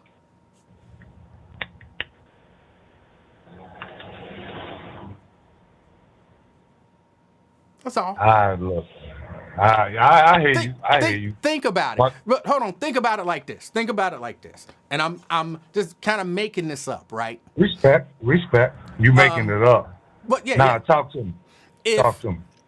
Would you rather know that, or say you're driving on the highway, right? Respect. It's nighttime. You just driving, minding your own business. Everything seems like it's good. But there's a driver driving the wrong way on the highway. Do you want to know that there's a driver coming the wrong way on the highway so you can pull over and get out the way? Or do you just want to not know and then just get hit head on in a collision? I don't like that scenario because, ain't no motherfucker going to be on that. We're going to pull over, get out the way. Exactly. But you can't do that if you don't know. Knowing, yes, that's bad news that there's a person driving the wrong way on the highway. But if I tell you in advance, you can do something about it to keep yourself safe. Think of it that way. I go to the doctor and the doctor is telling you, bro, it's somebody driving the wrong way on the highway. But here's what we can do. I'm not signing no consent for a motherfucker to violate me. They don't have to violate you. That's what I'm telling you. They don't have to do the digital rectal exam. Talks plain. They don't have to stick their finger up your booty no more. They don't do that no more. They don't do that no more. They just take some blood. I don't like neither. Okay, I guess. But like I said, I feel fine. You dig what I'm saying? Just like when you're driving on the highway, you think everything is fine. You feel fine. I'm driving the speed limit. My lights is on. Everything is fine. But you don't know that person is driving the wrong way. But if I could tell you in advance, like, yo, Ron, pull over because somebody is driving the wrong way on the highway, and if you don't pull over, they gonna hit you. Wouldn't you appreciate that? Yeah, like a motherfucker. Right. So that's why you go get an exam, and then the doctor could say to you, hey, man, your PSA levels are elevated. You may have an issue here, but we have ways to deal with it. I take my ginseng and my multivitamin, and I work out. But that's You know what I'm not saying? necessarily going to stop you from getting prostate cancer. But I ain't feeling nothing. How you know if you But got? How do you know? You go get a if PSA. you got prostate cancer? You go get a PSA test. But who want that bad news? And then what? After that? And then they tell you this is what we can do to get rid of it. Do that shit don't run rapid and brothers do it like that, do it? Yes!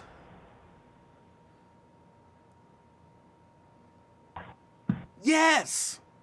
You can take all the ginseng and vitamins. I get it. Ron, I'm going to tell you a secret too. I'm going to tell you a secret too, because a lot of people don't know this.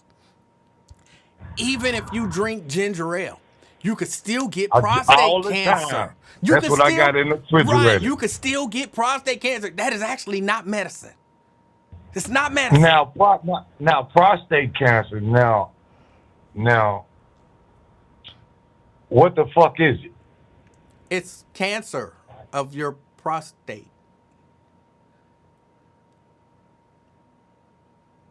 That's the first problem. I don't even know what the fuck it is. And that's okay. And that's okay. You're not a doctor. You don't have to know what it is. But it might not just be prostate cancer. There's a number of things that could be wrong with you. And if you go get yourself checked out, then there's a chance, if one of those things is wrong with you, that they could find it and then help you fight it. If some shit fucked up, I'm sending you the bill. Okay, bet. Out of cook plan. What? Cook plan. I'm telling you, you can send me the bill. If something messed up, I'll send me the go bill. to the black doctor across the street from Zola's in Avondale. Ain't there a brother over there? I don't know that there with is. They got the medical place. I believe they still open. It's a brother right across the street from Zola's. I heard it on my fucking Peanut Jim Head show. And Okay, well, look, I'm not telling you what doctor to go to. I'm not even telling you to go to a doctor, but I am suggesting that it would be a good idea for your old talking ass to go to a doctor and look get at yourself checked out. whatever.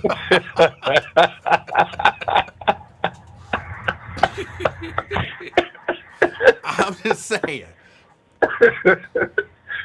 I feel you though.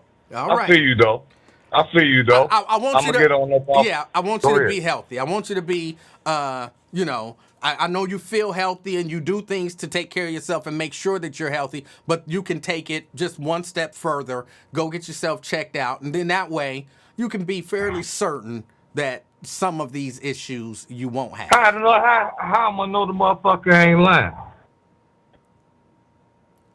I'm not even sure that I thoroughly understand the question. Doctor ain't lying. Why would he lie?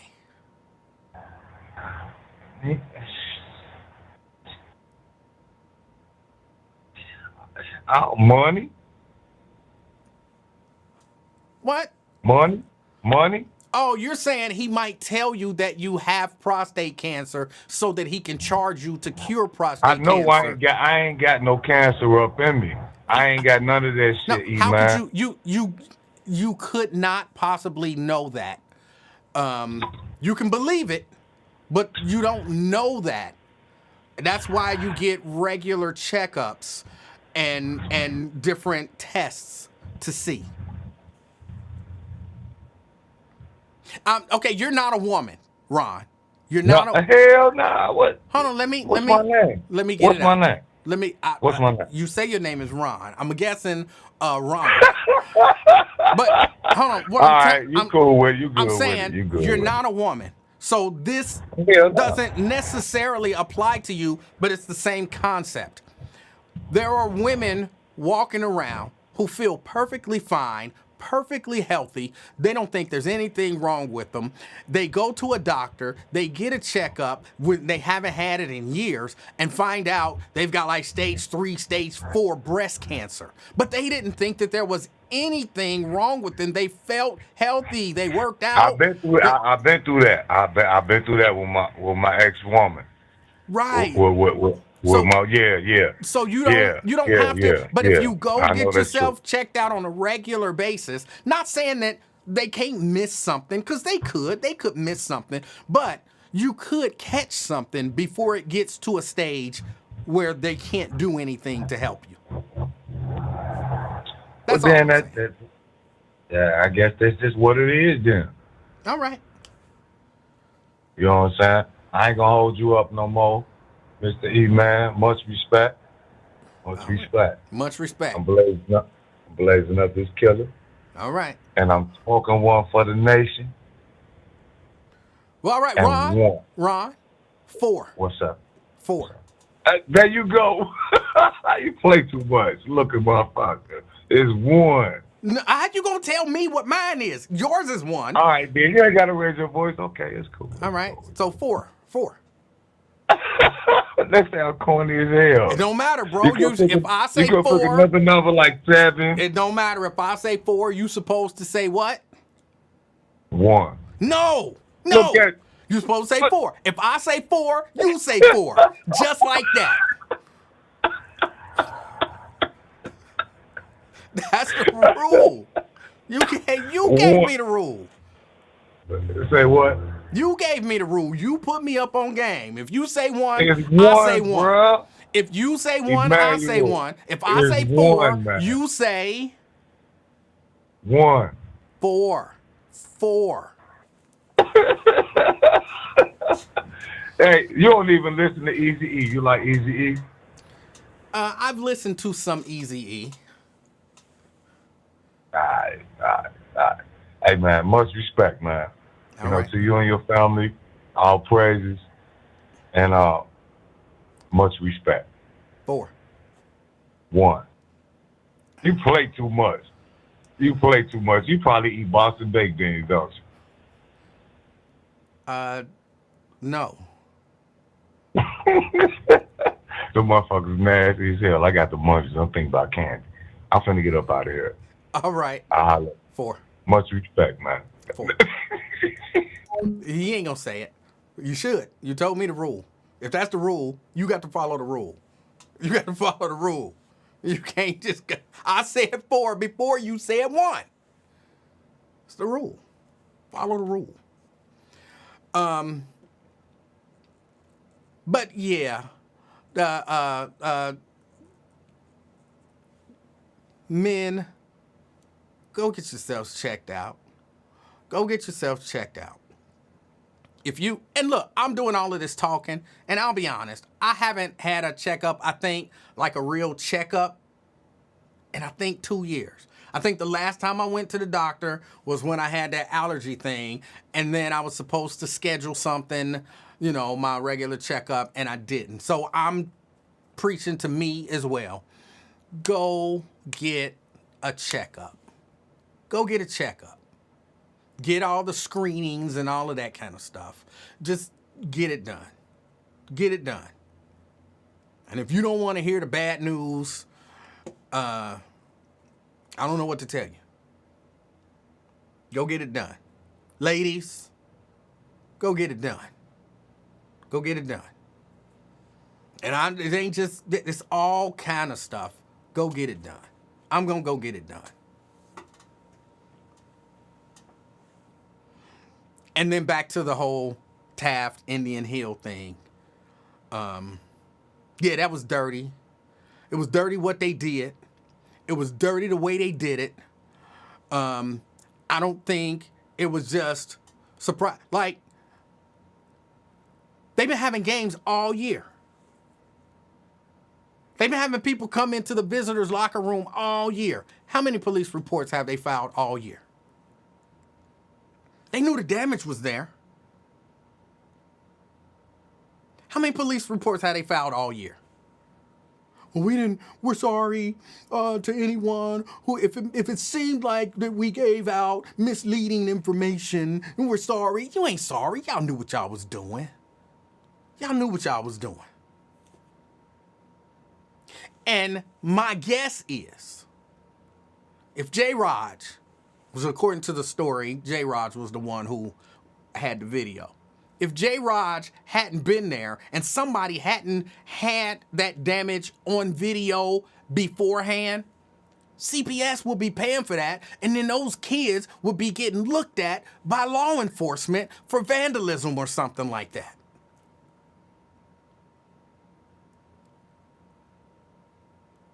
Come on, they knew what they was doing. You gonna send pictures of the damage to the news station and file a police report? And then be like, oh, well, we sorry if it was misleading. You knew it was misleading. You knew it was misleading.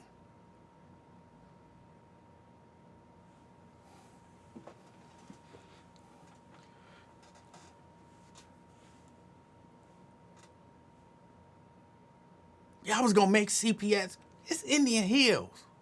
Y'all got enough money to fix why have it been messed up for so long anyway? Y'all got enough money to fix some drywall?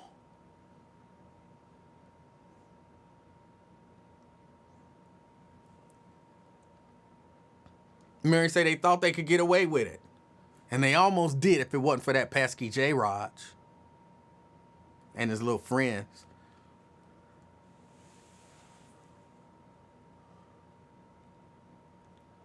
They was for real gonna hang some charges on teenagers and hang a bill on CPS to fix something that was already broken. And if you ask me, that should be a crime. That should be a crime in and of itself. That's almost, it feels almost like insurance fraud or something. I mean, think about if they had, you know what I'm saying? You done bust up the wall and then you file an insurance claim like, well, they did it. Some people broke in and bust up the wall. And then we find video of you busting up the wall. What do you get in trouble for? That's insurance fraud. That should be a crime. Well, we didn't mean it to be that way. Yes, you... And maybe you can say you didn't. I can't say with 100% certainty that you didn't, but I certainly feel like y'all did that on purpose. I didn't mean to be misleading. Yeah. And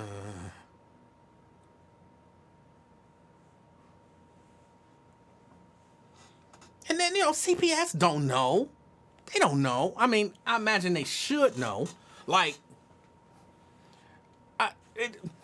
you gotta, now, when these CPS schools walk into a visitor locker room, they gotta do like a pre-inspection, take pictures of the walls and any damage. Like, oh, there's some damage, that's broken, take a picture of it, make sure the picture is time-stamped so they can't say, you know what I'm saying, we did this. Coaches got to run around and inspect the place. But I would think, I probably wouldn't have even been thinking about it. But if I'm one of the coaches and I walk into the locker room and there's holes all in the wall, I'm not going to say necessarily that I would have been thinking about it. I'd just been like, we're here to play the game. And then, they bust up our wall. I probably wouldn't have been thinking, I remember holes being in the wall when I got there. I wouldn't even be thinking about it because that's probably not what I would have been thinking about going into the game. Who think, we're going to go play Indian Hills in Indian Hills and then they going to try to scam us out of money and set us up for some crimes? Who thinks that?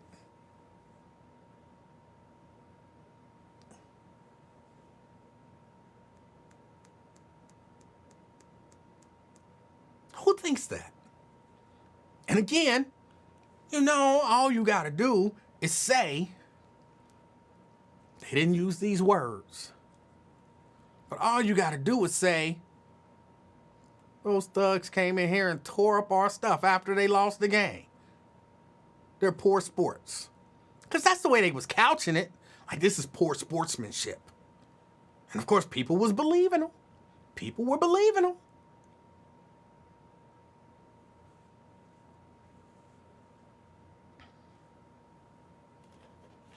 I bet Emanuel would say, white people tear up the locker room too.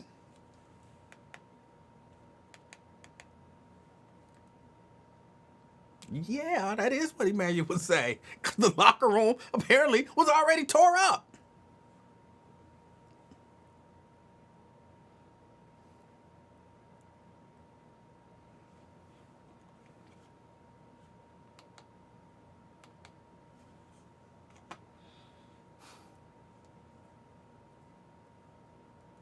Hey, that's what you gotta do. Going in the door. You gotta walk in before you let anybody else in. We got an inspector coming in before anybody else, before the team come in or whatever. Come in, inspect their visitor locker room, look through every corner and everything. Point out all the damage, take pictures. Okay, so we go on Judge Judy. You know what I'm saying? You got pictures? Yeah, I got pictures of the damage. Let me see the pictures.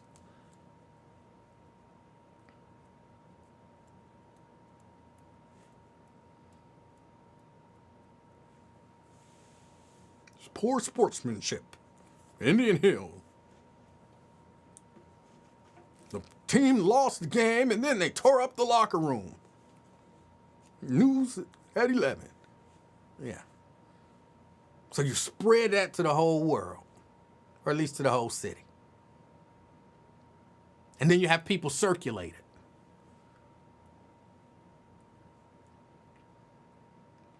And like I said, I'm going to say it's almost been 2 weeks. I haven't listened to the Lincoln Ware Show for maybe 10 minutes total in the past 2 weeks. So I didn't hear him discussing this. But I wouldn't be shocked if somebody told me he was on there talking about, yeah, that's how, you know how they do. You know how they do. Badass kids. I wouldn't be shocked by that at all. Because, and it ain't just him. There's other people like, look, I could imagine Vernon Jordan. Vernon think I don't like him. I don't dislike you, Vernon. But I could imagine Vernon Jordan and that other Vernon Brooks. I could imagine them calling in. Or Vernon Jordan don't call. I could imagine him sending a message in talking about how bad the kids at Taft was. For doing that. Nobody questioning. Well, not nobody. I'm sure there are other people who were probably questioning. But the fact that we have to say this, imagine if things were reversed. Taft had a jacked up wall and Indian Hill came in to play Taft. And then Taft reports the Indian Hill tore up their wall. I can almost guarantee you our Caucasian brothers and sisters would have been like, if they did that, that's bad. But I need to see some proof that those good kids from Indian Hill actually did that.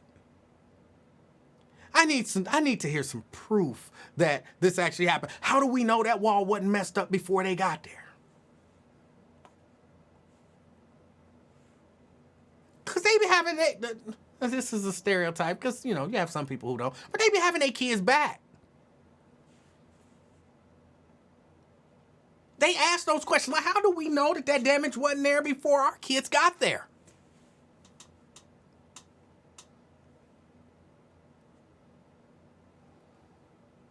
Some of us, oh, our kids so bad. Why would our kids do that? They so bad. No question. And again, I'm telling y'all, it's from repeatedly hearing how bad black kids are, repeatedly hearing how bad black people are, repeatedly hearing how bad black kids are, repeatedly hearing how bad black people are. Just hear that over and over again. Black people are bad. Black people are bad. Surely is. Black people are bad. They're terrible. Black people are bad. Then you say black people did this because they bad. Because that's what you keep hearing.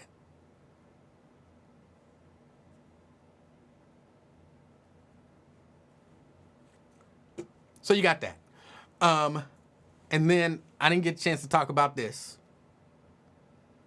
But did anybody talk about the state patrol dude at Texas A&M who went through and bumped the kids and then was getting ready to get in their face? Did anybody talk about that? Ooh, they sent him home. Ooh, they sent him home and they're investigating. That is not an adequate punishment.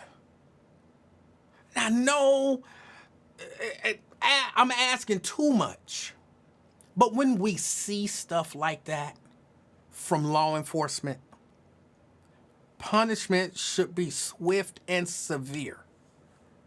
Swift and severe. Because if he'll do that at that game, in front of everybody, and he was ready to take some action. And I know I've heard a few people say this, but it was the first thing I thought, what would he do out on the street with no body cam? And what, LaDon say, were those kids black? Yes. And what chance would those kids stand? Those kids would be in jail. What do you mean they would be in jail? Well, imagine 2 18, 19-year-olds walking down the dark street in Texas. A police officer comes and bumps both of them, get in their face, lock him up, and God forbid he have any sort of little bruise on him or anything. He really don't even have to have that. That's assaulting a law enforcement official. And what you got? Their word versus his word?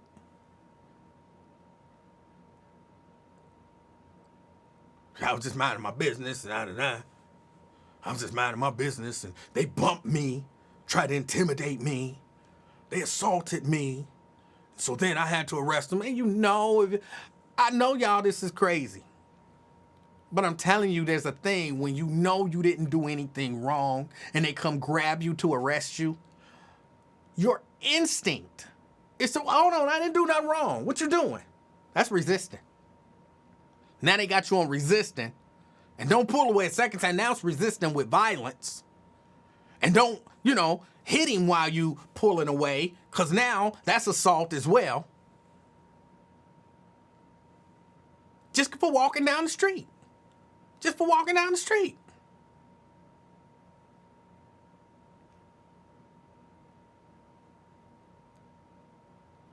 See, that's what the mindset of that officer, which a lot of times is the mindset of a lot of officers. The mindset of that officer, that is not a guy you want on the streets. He was too emotional over a football game. Because that's what he was mad about. He was mad as hell that guy caught that 80-yard pass. I'm sorry, Black Lion, that was your fault. Got me thinking about 87-year-olds. Caught that 80-yard pass and scored. And that was a big, it looked like Texas A&M was going to lose. And he was pissed.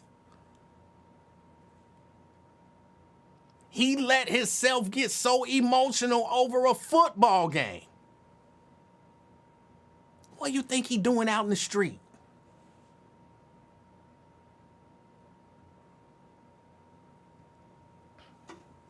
What do you think he doing in the street?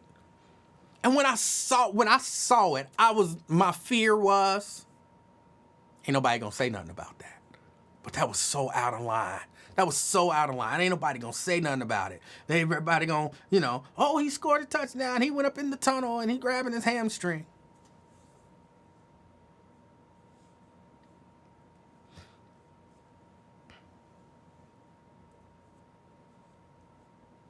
And then the next day when I saw, people were actually talking about it, I'm like, good. Because that's not the first. I can't remember the other. There was a game. I want to say it was Michigan. I don't remember who Michigan was playing. Was it Michigan? I think it was Michigan. But I think they were playing an SEC team. I could be wrong. But it was a tight game at overtime, and or either tight game close to the end of the game. Kid scored a touchdown, goes, and he spikes the ball. It was a cop right in front of him. I don't know why I remember this, so I know why I remember it, because I saw it and I was mad, and nobody said anything about it. He spiked the ball, and a cop jumped up and got in his face and was bumping him chest to chest. And that's my chest to chest bump. He was bumping him chest to chest, and nobody said anything about it. And I was like, what in the world? Because they thought the game was over, and then some other stuff happened, and they had to send people off the field. And I was thinking, man, if I was a coach, me and my team would leave.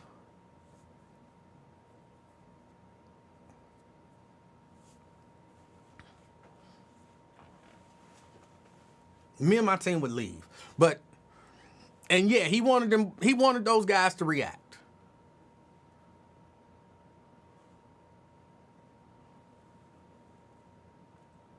And he'd have probably hurt him. Or at least he wouldn't have hurt him. He'd have grabbed him. But then, I think he would have probably came to his senses. But them boys would have still got in trouble if they would have reacted. For real, think about it.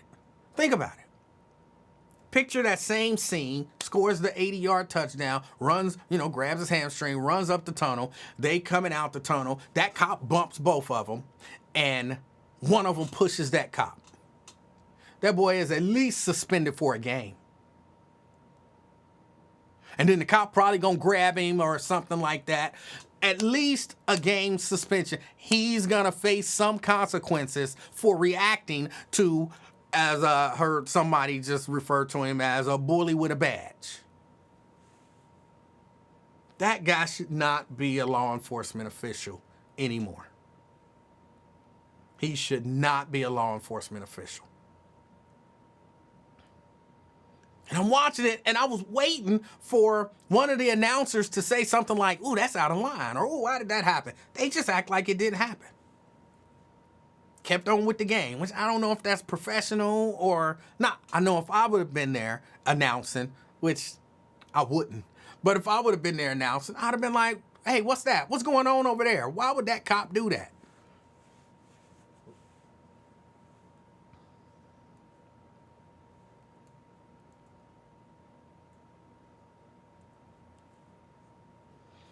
Nat says he probably done ruined many black men's lives. His arrest record needs to be examined. Yeah, he needs to be fired. I think he needs to be charged. I was watching, there was a lawyer who was talking about it, and he was saying, I think that's a third-degree misdemeanor. If a person does that, what he did to another person in Texas, that's a third-degree misdemeanor. And of course, I don't know all that. All that stuff is a little, I know there's a difference between a felony and a misdemeanor. I don't know. I imagine third-degree misdemeanor is a very low level. Then you get the second degree and then first degree. But it might work the opposite way, even though I don't think it does. But that's still a crime.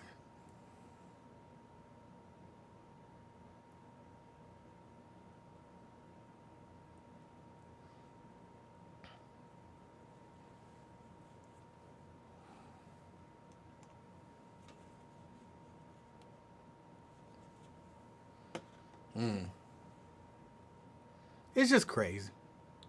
It's just all crazy.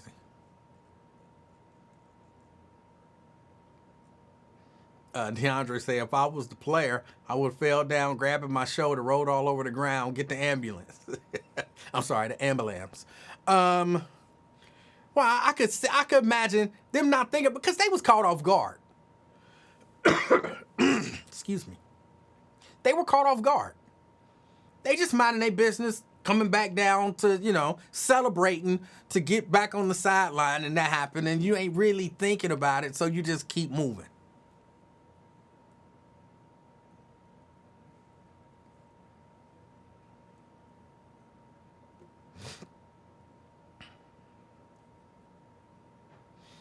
Black Lion say those young men should have said something to the cop. You have to stand as a man sooner or later. Can't be the white man's bee forever. Some ass is worth the fallout. But again, I understand that. And if it was something that you anticipated happening, but sometimes things, and people, you don't think about this. Sure, afterwards you're like, oh, I should have did this. Like, I've been in situations where stuff happened, and then thinking back on it, I'm like, oh, I should have did this, or oh, I should have said that. Oh, this would have been a great response for that. But in the moment, things move so fast, you ain't thinking about it. And you already got all your adrenaline going because you know what I'm saying? What, Texas A&M is ranked number 3 in the country.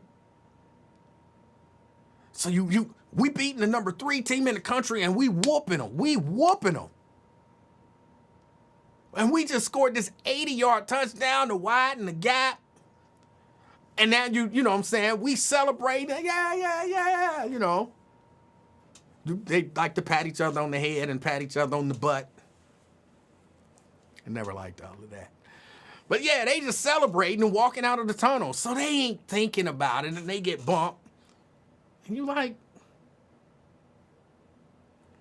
and then and then your teammate like, bro, come on, let's just forget him. Come on, let's go. We celebrating. We ain't got time for that. So I understand. LaDonna say, was he on the field? He scored the touchdown and then he ran up into the tunnel. And then coming out of the tunnel, the state trooper walked into the tunnel and bumped him on his way in and then turned around and yelling at him about get out of here or whatever he was saying.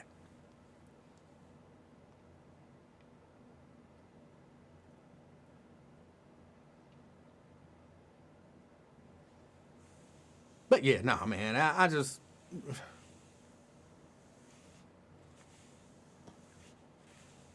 Stuff like that infuriates me. I didn't even watch the rest of the game, which apparently was a hell of a comeback because Texas A&M, but the score was like 30-3, I think, at halftime. And Texas A&M comes back and wins 31-30. And I missed the second half, but I was furious. I could not, and that's something I got to work on. I could not watch the rest of the game because I was furious about that. So I didn't even go back. And then, I was watching another game and then they was like, oh, what a great comeback by Texas A&M. I'm like, they came back. Oh, I missed the game. But I was still thinking about that cop.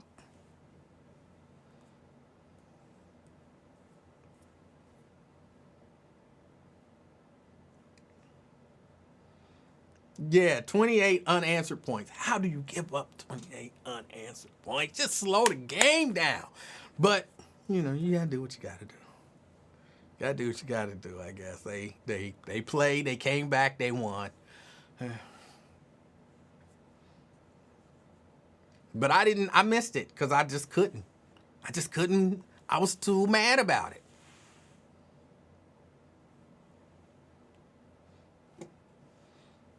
Dina say that game was torture. Let me tell you, I almost always root for the underdog. I love an upset. I root for an underdog unless it's a team that I'm rooting for. That's the favorite. Like, I'm rooting for Ohio State to win. I'm in Ohio. May as well. I root for Ohio State to win. I root for University of Cincinnati to win. Oh, and I'm so frustrated with them, but okay. But yeah, other than that, I'm trying to think. All the other teams, I'm rooting for the upset. I'm always rooting for the underdog. Always. If number 1 was playing number 2, and the number 1 wasn't Ohio State, I'm rooting for number 2. Number 9 playing number 14, I'm rooting for number 14. So, I'm like, yes, upset, great.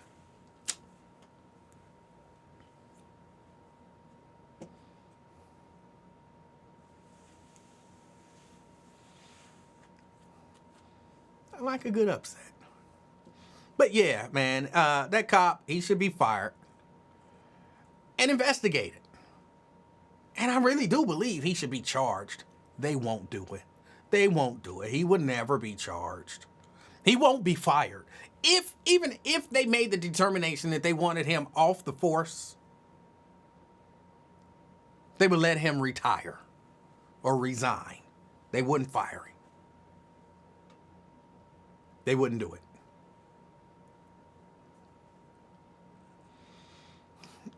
Shriver says, did you see my comment? I did not see your comment. I did not. Dina saying, I'm still a Bengals fan. I may need counseling. You know, I'm not watching that NFL stuff. Colin Kaepernick, come back. I'm back. A black majority owner, I'm back. Those are the 2 conditions that I have. And I'll be watching commercials and stuff now. I don't be knowing who these people are. I don't be knowing who they are. I don't. I mean, I know Jamar Chase, because, you know, he's in Cincinnati, and so I hear stuff about Jamar Chase and Joe Burrow. Now, I wouldn't know him if I saw him walking down the street, but I know who he is. So when I see him dipping his hands in honey, I know who he is. I don't know who the other people are on the commercial with him. And they say their names. I don't know who they are. I don't know what team they play for. I'm assuming they play wide receiver. But I don't know. No, I'm so out of the loop on the NFL. I don't know those people. I don't know those people.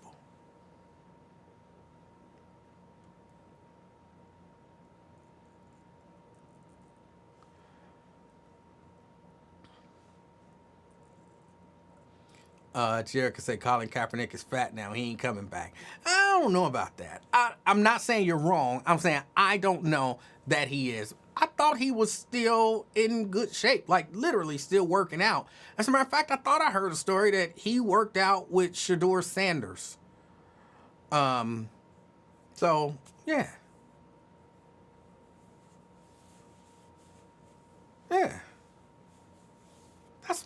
At least that's what I thought. But I don't care. They can bring him back. Bring him back. Give him a shot. Because that's really not bring him back and he got to start. That's not. Give him a real shot. Like, let him try. And then at least, objectively, we can all look at him and be like, yeah, he ain't got it no more. All right. I would be cool with that. Give him an actual shot. They're not going to do it. I know they're not going to do it. I'm not holding my breath for it. But they could still get a majority black owner. So there's still a chance. There is still a chance.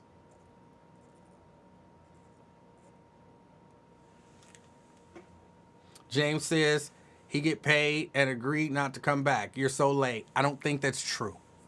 I know he got paid. I don't think he agreed to not come back. If he agreed to not come back, they've done a couple of times where they're like, oh, we're going to give him a workout. Why would they even do that if he had already agreed to not come back? So, yeah, I don't think that what you're saying is factually accurate. Regina Disson Griffin say, how old is he now? I don't know how old he is now. I don't know. I don't think he's as old as Aaron Rodgers. And didn't they tell me that he's playing still? I heard a whole lot of stuff about Aaron Rodgers playing for somebody. So if Aaron Rodgers can still be on a squad,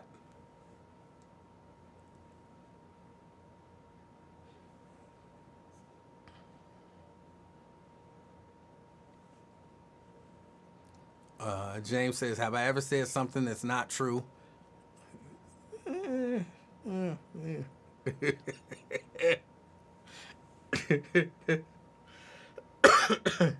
thinking if you hadn't before, then you just now set a precedent.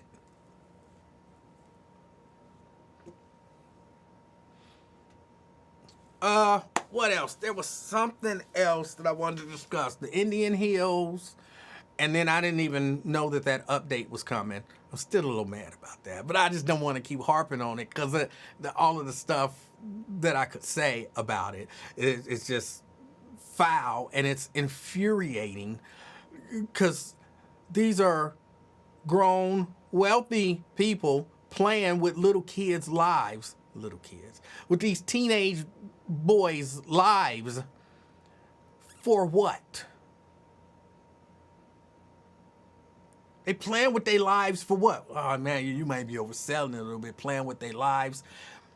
If they done made a police report, they got an investigation. You talking about potential criminal charges and a young black male getting some bogus criminal charges can very well hinder some of his opportunities. Tria says Indian Hill or Indian Hills. I'm pretty sure there's an S on it. Hold on, let me check, because I want to be right. Y'all know me, I always want to be right.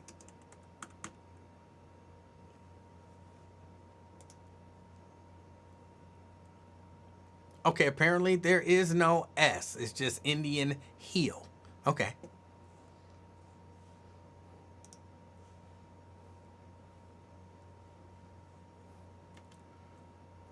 Few people saying there is no S at the end of Indian Hill. All right, thank you for correcting me. See, hold on. Everybody pay attention to that. You always want to be right. You don't never want to admit you wrong. Oh, you know what I mean? I just checked it. It's Indian Hill. There is no S. And see how, what? It ain't that big of a deal. You know what I mean. I'm not doing all of that. Okay, you're right. And I'm correcting myself. Indian Hill. See, that's how you do that. That's how you do it. See, that's what happens when you want to be right. I want to be right. What do you mean you want to be right? That means I want to be right. That means if I'm wrong and I find out I'm wrong, I switch so that I can be right. I always thought everybody did that. I really did. I thought everybody did. They're like, everybody want to be right. Everybody want to be right. Who gonna know they wrong and just still be wrong? Apparently, there's a lot of people out there who know they wrong and they still be wrong. James says, I guess we won't be workout partners. Yeah, we might not. Because, you know what I'm saying, you live all the way on the other coast. It'd be kind of difficult to meet up at the gym. You know, it's a pretty long flight to meet up at the gym. Tria says, you didn't say thank you, Tria. I didn't. I thought I said thank you. Well, you didn't actually correct me though, Tria. If I recall correctly, what you said was, oh, let me scroll back. Indian Hill or Indian Hills. See, that's not a correction. That's a question that led me to the correct answer, which allowed me to then correct myself. But I do appreciate the question. Thank you, Tria. But you didn't correct me. You got to tell me. Just tell me. Say, Emanuel, it ain't no S. I'm going to check it out just to be sure. And then I'm going to correct myself. I can't believe Tria, with her classy ass, is giving me a hard time.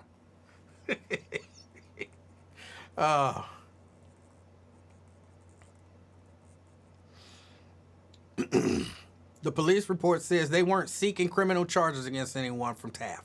But E-Man has a good point about them ruining the lives and reputations. I want to know why the CPS superintendent or whoever agreed to pay Indian Hill for repairs. Did they do any investigation? I don't know exactly how investigations and police reports and all of that stuff work. But I know there are times, and this might not be one of them, there are times when I can file a report, and then they're going to say, what happened? And my window was broken. And then police come, and I'm like,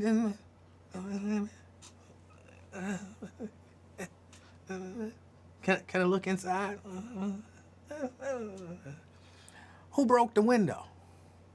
My neighbor broke it. But I don't want to file no charges. My neighbor might get charges filed against him anyway. Because you broke the window. So I'm not filing this report to file charges. I just need it documented. Yes, documented, but we're going to investigate, and then we're going to turn the results of the investigation over to, the prosecutor, and then they can do whatever or not do whatever they want to do with it. I can't say with 100% certainty, but it feels like it can work that way. So even though they say, well, we just filed a police report and we weren't asking for charges, you could still end up getting charges out of that, I think. But again, I'm not 100% sure how that stuff works. Fame! Hey, man, how you been? I've been good. How are you? I'm fair for a square, pleasant per usual. How's the new job coming? Start on Monday. Oh, okay, good. I wish you the best on it. I appreciate it. Yeah, I would like to think this happened. The hubbub of this, simmers overnight and, throughout yesterday. Superintendent Murphy calls the Taft coach. Hey, what happened? And he probably confessed, like, yeah, we did see, players punching the walls. Because, after, a playoff game, Taft's trying to go win state. And, they probably saw some players punching walls, and he told her that. And so that's why she agreed to pay for the damages, no matter how much little or much they might have done. You know what I'm saying? This is the constant refrain for me. Why is the reporting officer's name redacted on the public record? Good question. When Channel 5 put that out last night, the only thing redacted was the officer's name. Why? He's at work. He's a public official, a public employee. So he's subject to the open records laws. Why are we redacting him? Well, one of the things that they've done recently is they passed, and I don't know if this falls under that, but they've passed some law, some protection of police officers. I don't remember exactly what it's called, where, they may or may not be able to put out information about law enforcement officials. I want to say it's Megan's Law, but I don't think it's Megan's Law. I'm pretty sure that's something different. But they passed some law to where they're protecting law enforcement even when law enforcement is in the wrong.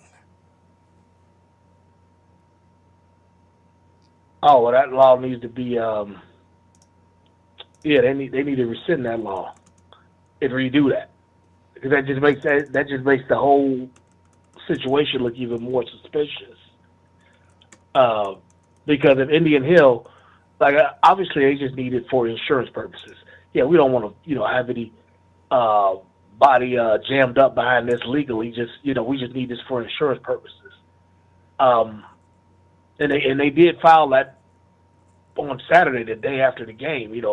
Probably the athletic director probably came back down after, once the, sun was out so he could see it and, wrote up what he could. But so, yeah, I don't understand how could that wouldn't affect any of the Taft players. It's not going to affect any of their futures. No. Listen, what I'm saying, and again, I might be a little off base about this. And so if somebody with a real background in the law can tell me I'm wrong, then I'll accept it. But, Fame, if I come home and my windows are busted out and I call the police to report it, and I just want to report for insurance purposes, but they investigate and they say, who did it? And I say, my neighbor did it. He threw a brick through my windows. But I don't want no charges against him. I just need a report for insurance purposes. You don't think that it's a possibility that they'll investigate that and say this guy did it, that's vandalism, we're going to charge him? You don't think that's a possibility? Even though I say, I don't want to file charges. If there was no human injuries, no, they're not going to. You say you don't want to prosecute, then there's no human injuries. We're letting it go. I don't know if but we're just gonna give you this, document this for you, per your request. I'm not saying you're not. Kids are not endangered legally. I'm not saying you're not telling the truth. I'm saying I don't necessarily know that to not be true. Yeah, 'cause you ain't never been jammed up for real. You little punk ass, speeding tickets and all that little fucking shit you be doing, arguing with cops. You ain't never been jammed up for real. I've been jammed up once, but. Oh, processed and everything? You had to change clothes downtown? Or Butler County? No, I didn't actually have to change clothes. I was only down there for about 6 or 8 hours. Yeah, I'm talking about for real. Being locked up for real. Had to get that, Jack Mac. But I feel like I feel like I was locked up for real because I had to actually go to a cell and they closed that door behind me and locked it. I couldn't leave. That felt locked up for real. Okay. All right. Okay. Mea culpa. I apologize. You know what I'm saying? But I just something just feels weird about the whole situation. Like, how did even the news even get hold of this? When Indian Hill apparently trying to keep it on the low, just for insurance. So how did Channel 5 and everybody else get a hold of it? People tipping off a little stuff. It's just the whole situation is bizarre to me. See, I think you're giving way too much credit to Indian Hills. Or Indian Hill. You're giving way too much credit to Indian Hill. I think. Well, why would I give credit to Taft? They've admitted that they fucked up, didn't they? Well, let me deal with the Indian Hill part first. According to WLWT News, a report that I played, they got the information from Indian Hill. And unless I heard that wrong, WLWT... They got the information from the Indian Hill Police Department. No, I don't think that's Indian what Hill they High said. School. I think they said that Indian Hill, the school, somebody at the school is the ones that passed the information to WLWT. So the school got the information to the news and gave them misleading information. If I'm remembering that story that I played correctly. And somebody tell me if I'm wrong, because, every once in a while, I remember stuff incorrectly. So somebody tell me if I'm wrong, but that's what WLWT reported. Well, I just think y'all taking on Indian Hill, y'all forgetting. Maybe that is what happened. But I just want to remind y'all, this ain't your father's Cincinnati anymore. Like Indian Hill, their best athlete there today, right now, is a black kid. Okay, and he's going to play baseball at Mississippi State. And you know what I'm saying? I'm just because I know how you think. I've been listening to you for 20 years, but I'm not 25 sure. years, however long it's been. Right, but I'm not I know sure your train of thought. What you believe the significance of that is. Please tell me. The significance of what? Of being a black kid that goes to Indian Hill. Tell me what you believe the significance of that is, please. or black folks ain't in those downtrodden areas. You know, back in the day, back when you and I were in school, you know, 90% of black kids went to CPS. Okay, so but now that number's decreased to like 75%.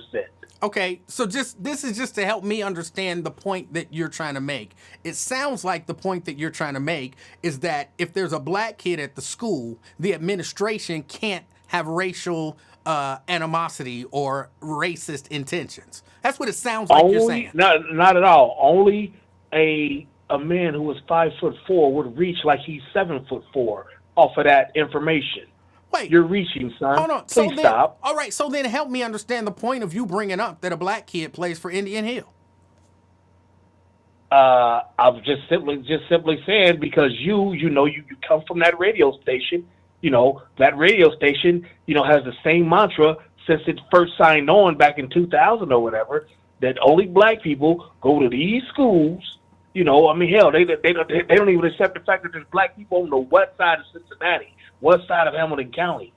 So again, that's bizarre to them. Wait, so you, just so I'm clear again, because I want to reach, I want to come to a consensus. Yeah, because you keep interrupting me, you won't let me finish. But go ahead, let me clear you up. I want to come to a consensus. So you're saying that you told me that there's a black kid that attends Indian Hill because I worked for a radio station? That's the only reason you said that? No, I'm telling you that the Buzz, that station that you used to work for, okay, has the most tired and trite opinion of Cincinnati geographics that is so old and outdated that they're almost not even worth listening to at times. And again, that's what I'm saying. I'm telling you that black people have moved up economically and socially, and there are black people, not just one or two Bengals kids, regular, hardworking black people that go to Indian Hill, that go to Elder, that go to Moeller, that go to St. X. You know, we're not at just Whitford and Woodward anymore. And again, you're saying that to say what with regard to this incident? I'm saying that to say that I don't think that Indian Hill has an extra grind over Taft and knows there's nothing to get out of that and trying to bury Taft. So I don't know what you're thinking that it's going to affect a Taft kid's future. Well, it already affected their reputation. It's not. Just stop. It just definitely, accept the fact that you're wrong. It 100% affected their reputation. You had people running around talking about how bad these black kids are from Taft, and you know how they were Taft not was leaning on me. How they 30 were years not. ago, Taft was leaning on me. What? 30 years ago, Taft was the lean on me, East Side High School. And what does that have to do with what so, you keep bringing how up can stuff? How can their reputation take any more hits? Oh. It's a Cincinnati public school. It can't take a worse hit. So what are you talking about? No, now I hear what you're saying. Let me put it all together not for you because you understand, but let me put it all together for the rest of the people. All right, he's saying that's crazy because we know he's you. saying the spin doctor. Indian Hill may have sent that story to WLWT, but it couldn't have been, some anti-black bias or anti-CPS bias because there's a black kid that goes there. And if there's a black kid that goes to your school, you can't possibly be racist. And their CPS's reputation is so bad that there's nothing that could make black kids' reputations worse than going to CPS. I get it. Emanuel the Gyro, you're a spin doctor. Very cleverly, well paid. But it's not going to work today. It only works on. Okay. Like Clippy said, you Livingstons, you always, don't you talk right? Don't you talk regular? You're trying to spin stuff. No. I am talking regular. That is what that's not the words that you used. Those aren't the words that you use, but that is the idea that you attempted to convey. No, again, you're used to talking to that 60-year-old civil rights audience. You know what I'm saying? Them people who grew up, getting beat up just because they was black. That's your core audience. You know, the Janice Robertsons and them. You know, that generation. Yeah, that's your core audience. I get that, but that's not what I'm saying at all. I'm just simply saying I just don't. I think better of Indian Hill. I think that they gave the report to Channel 5 because somebody called Channel 5 and said, "Hey, Indian Hill filed a report about Taft." So, doing their due diligence as reporters, they call Indian Hill. What's this about? Indian Hill say, "Well, yeah, we did have to file a report with the Indian Hill police." Boom. That's all. That's clear. Tav, but to go up there and to stretch it out to say that this is going to affect the Tav kid, this could potentially affect the Tav kid's future, you're reaching. Please stop. Again, just so we're clear, that is not all.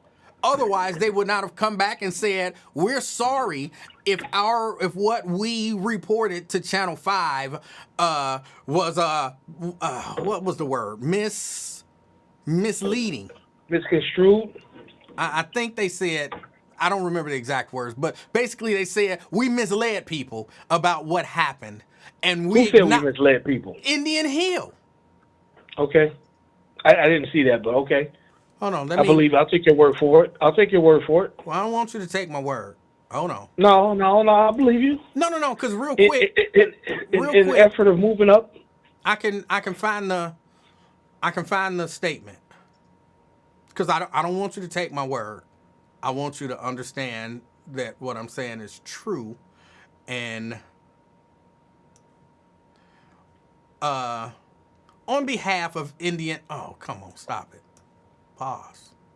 On behalf of Indian Hill, we issue a note of apology to all families who felt like there was misleading information released. This was not the intention of responding to media requests. So they understand that they gave the media misleading information. No, I think that I don't think so. But if that's what they're saying, I'll go with it. Hey, you're right. Those good white people lying on themselves. The woman of the house is calling me, so I have to kind of go.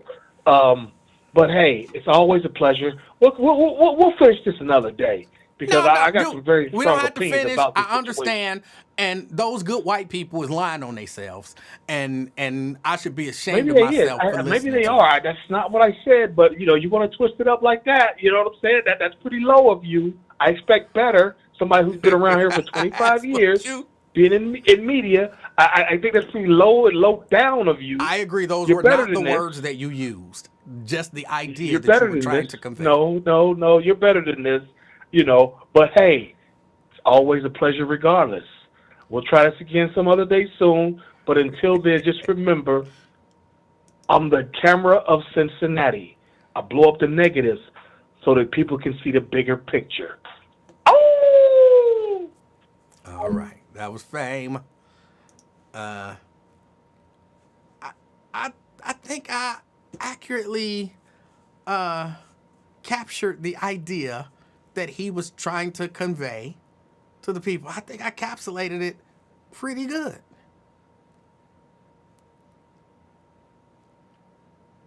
I think I did a good job.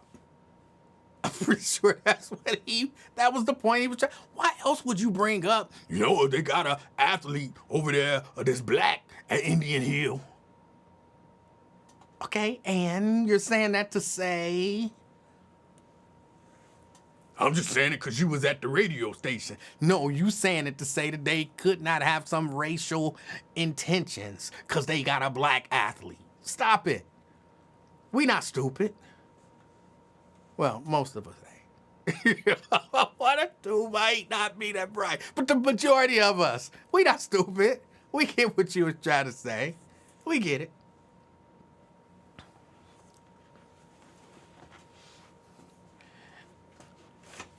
And I still believe, number one, it is an assault on their reputation. And number two,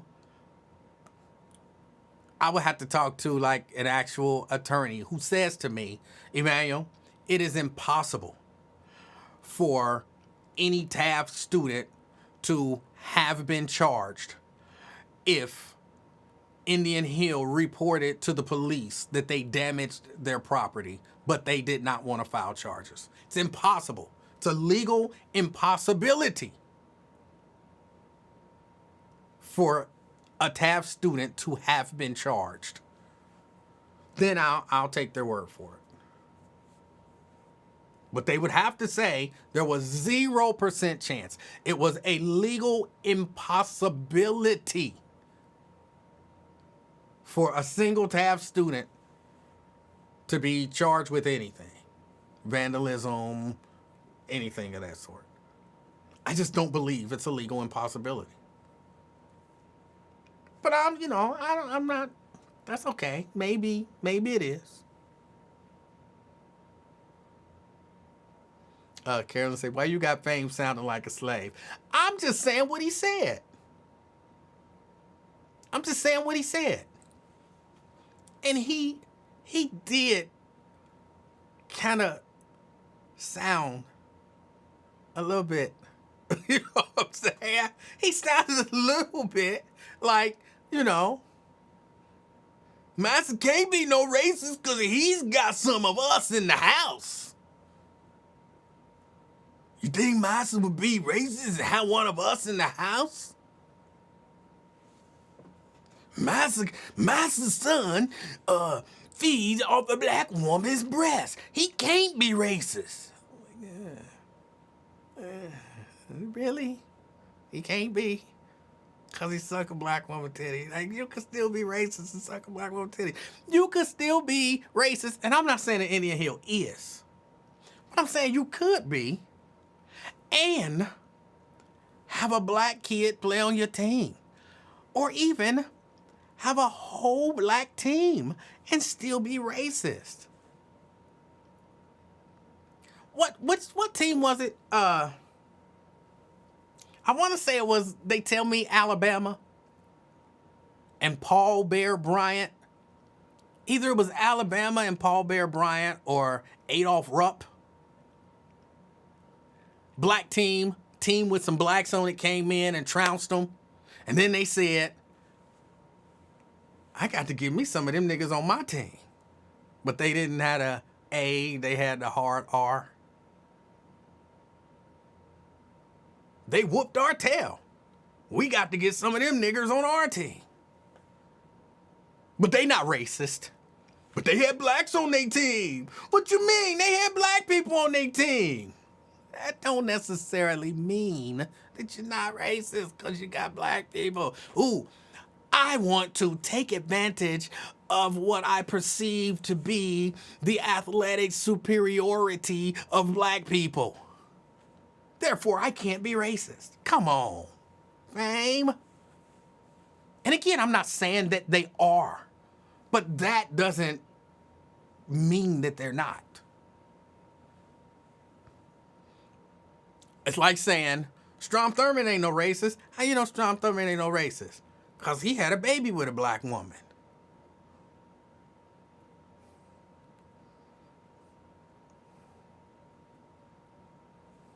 Okay.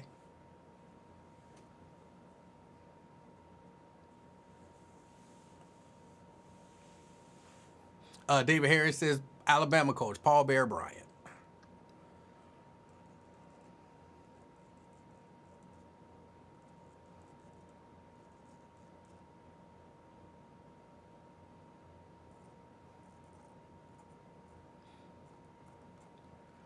All right, yeah, I gotta get out of here. I don't know if I'm gonna be here tomorrow, and if I am, it's gonna be late. If I am here tomorrow, it's gonna be late. I know I have a 2 o'clock, so there's somewhere that I have to be from 2 until 3 tomorrow. I know that. So if I can get from there and get here like by 4 o'clock, then I'll be on at 4. But if things kind of go a little long, then I might not be here. But I'll do my best to let y'all know as soon as I find out. But I do know that I have a 2 to 3. Lethea, talk about, can we talk about Pop-Tarts now? What about Pop-Tarts, Lethea? Oh. And Troy says, I believe Rupp did the same thing with Kentucky. I think he did. I think he did. Vegas Automakers say E-Man will be here tomorrow at 4:15.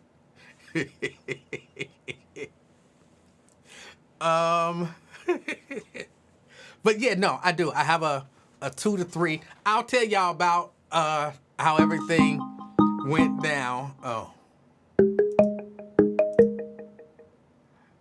Nate! E-Man, can you hear me, or do I need to take these headphones off? I can hear you. I expect more from Fame.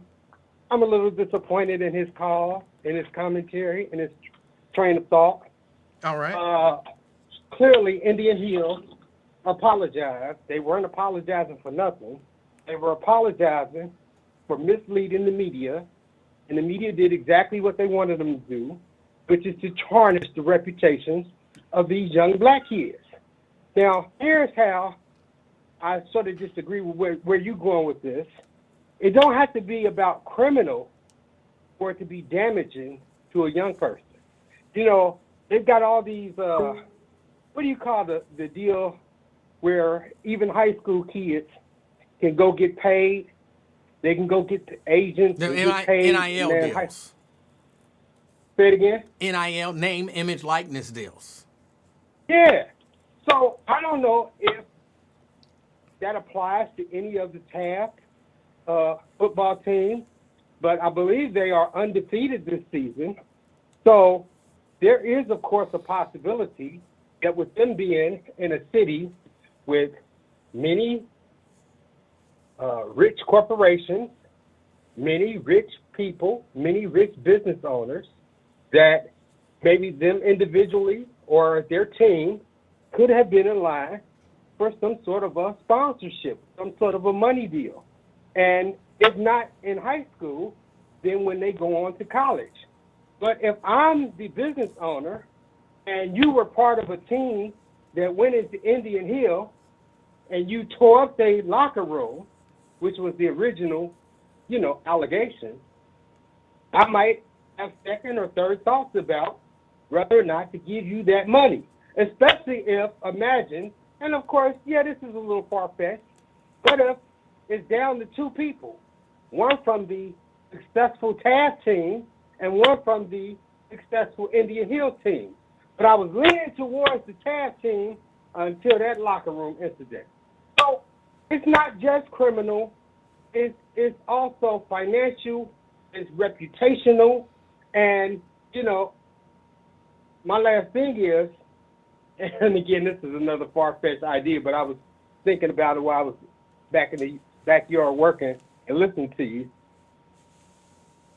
If I lived in Cincinnati or in the district, and I found that, y'all keep coming to me talking about we need money, we need levies, we can't pay for this and we can't pay for that, and I find out that with no investigation or very little investigation, that Indian Hill came and shook you down for some money to fix up their locker room, even though, as you said earlier, y'all got a whole bunch of money out there in Indian Hill, I would be wondering about taking some sort of action, some sort of taxpayer lawsuit, if I had time, you know what I'm saying? And I just wanted to cause trouble.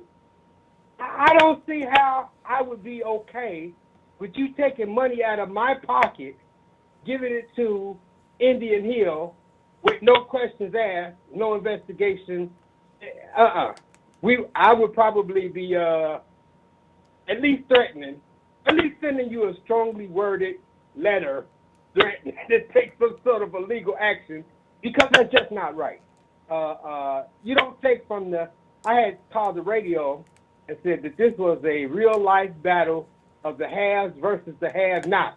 Little did I know that after the game, where the haves won, that they would try to send a bill to the have-nots to help trick out their locker room at their high school.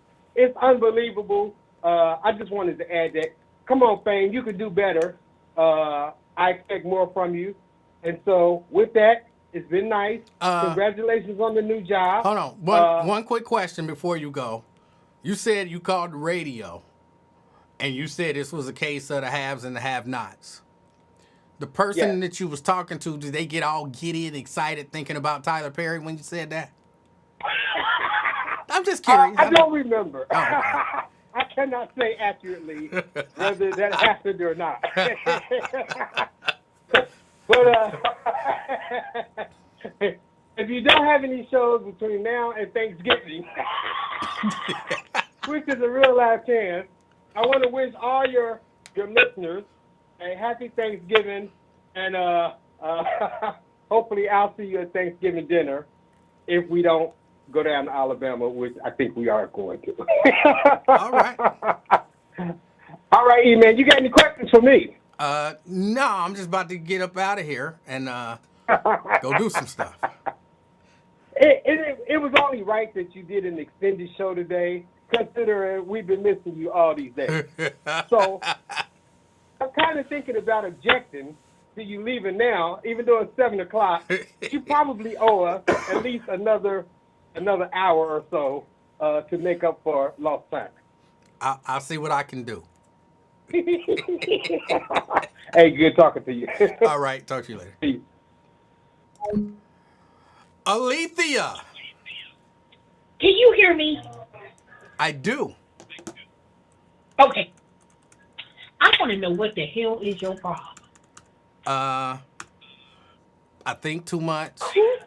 Who said it's okay for you to get a job and then just leave your listeners? I'm not leaving them. I'm not leaving. I'm That not ain't leaving. good. I'm That figure ain't it good. out. I'm gonna figure it out. This is not. Yeah, listen, let me tell you something. You don't even have a plan for us. Like you think you could just wing this on us and we're like, oh, okay, congratulations. I'm not saying congratulations. You knew you were doing this, so you should have had a plan. I'm gonna figure it out. I don't know when or But what time. when you did the application, resume, the training, we should have been included in all this planning. Well, I haven't done the training yet. See, I haven't done the training. I just did the application, resume, a few interviews, acceptance of the offer letter, and all the onboarding stuff. Okay. Almost all of it. But I haven't done any training yet. I think you're full of shit. So guess what I did? Oh my gosh. I went on your Facebook page and I told you, and I put that if anybody can guess how many flavors of Pop-Tarts you had in your cupboard, they win the afternoon experiment sweatshirt on you. Okay. Your listeners went crazy on the post, and I think you should be Oprah Winfrey because everybody gets a sweatshirt. Like, everybody was right. Like, oh yeah, he did say that. Well, it all depends. Hold on. See, because you didn't check with me for the answer. Who said cherry, strawberry, and brown sugar? Well, one, I think it was Mary Bird. She was like 3. She gave the number. She didn't even guess the flavor. She said you had 3 flavors. Then another one went in there. Now, I can't remember her name. Oh my gosh. But she was like, he likes cherry or strawberry. He don't even know which one he likes. And I said, that is exactly what he said. You get a sweatshirt too. So just get the sweatshirts ready because you owe that. Just you owe that. And I feel like I can't call you on your job. Like, this is so depressing. Your happiness is depressing for me because I remember I called you and I was like, you sleep? It's like I'm whispering. Hey, you thought I was asleep. Sometimes I be, in situations where I can't just be talking out loud. Like, you got to whisper. Okay. That was so funny to me. I was like, what's wrong with you? I like annoying you at odd times, and you're a pretty good guy, and I wish you the best success at your new employment, and I know you're going to reach the top of the ladder in no time. You're a great person. Well, I but appreciate that. I think you're a very smart out person, so just watch your mouth, watch your tone, stop trying to correct people. So you've been out of the work field for a while, so I just thought I should give you Hold on. these pointers. Just for the record, luckily, in this field, a lot of my job is going to be correcting people. Oh, yeah. If you got the wrong IP address, that's got to be right. You can't have the wrong one and still expect everything to work. So luckily, a lot of my job, or at least a portion of my job, is going to be making sure things are correct. So that's how you gun this job. Okay, that's how you landed this. I get it. You're very good at being annoying as hell. I love this for you. I do. But we needed a definite answer. Tune in on this day at this time. But I think you just waiting, and you're taking advantage of us. That's what I really think. You could have a plan for us. But you're taking advantage of our lawyers at this point. Well, let me say this again.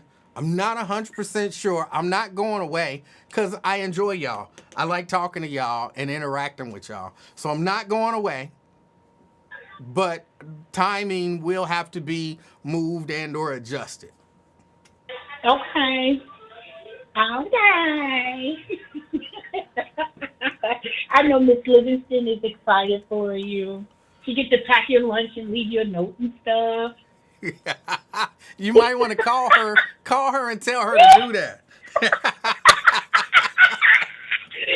Listen, I'm so excited for you though. Congratulations. Thank you, Olivia. But just let us know when it's okay to annoy you on your Facebook. I know that's very, very important. So don't be allowing your work friends on your Facebook because they will never get it. Hey, let me tell you this. I was worried. And I don't know if y'all noticed this, or I don't know if I effectively did it, but I had to set my Facebook page to private. Yes. Because, you don't want potential employers tuning in and hearing some of the stuff that y'all say, and one or two of the things that I say, and be like, no, we don't even want to interview that guy. So, my page is set to private. Are you nervous though, being older and starting to work again? No, not at all. Not at all. Oh. Cool. I don't care about being older.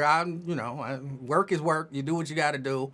And maybe hopefully I'll be there and, kind of like what I did at the radio station for a lot of the younger people. I would do my best to help them in areas and things like that. So, maybe it'll end up being the same situation. I don't have no problem being around younger people or older people. Okay. Christmas parties coming up. You'll be working by then? I start Monday, so. Make sure you get your ugly Christmas sweater. Have that ready. These jobs, they celebrate everything. Potlucks, your stomach's about to be all messed up. Make sure you pack some antacids and all that stuff in your desk. Get prepared, is what I'm telling you. Did you tell me to pack some antacid? I said antacid? How do you say it? No, antacid is fine, but I'm not 92 years old. You know what I'm saying? But you don't understand when you work with different people, they use different spices that you're don't matter. Not look, familiar with. African, Mexican. Hold on. Let me tell you this. A nigga know how to not eat potato salad with raisins. You know what I'm saying? I know. You know what I'm saying? I know how to eat the stuff that I can eat. Oh my God! No, you didn't say that. I'm just saying. I know. Well, good luck to you. I just wanted to call and tease you today because I know I called you at a bad time, and it was hard to hang up when you said I'm listening. I'm like, oh what? I'm like, I want to get on with your business. Like, are you doing those services again, trading? But you have a wonderful night, okay? You do the same, Alethea. All right. Thank you, Eli. Bye-bye. All right. All right. Yeah, I do. I got to get out of here. Nat says, I don't eat people's food at potluck. Like Public Enemy said, can't trust it. Right. Right. You got, I know. I know what to eat. Hold on. Somebody sent something and I wanted to answer it. But a whole lot of stuff done went by.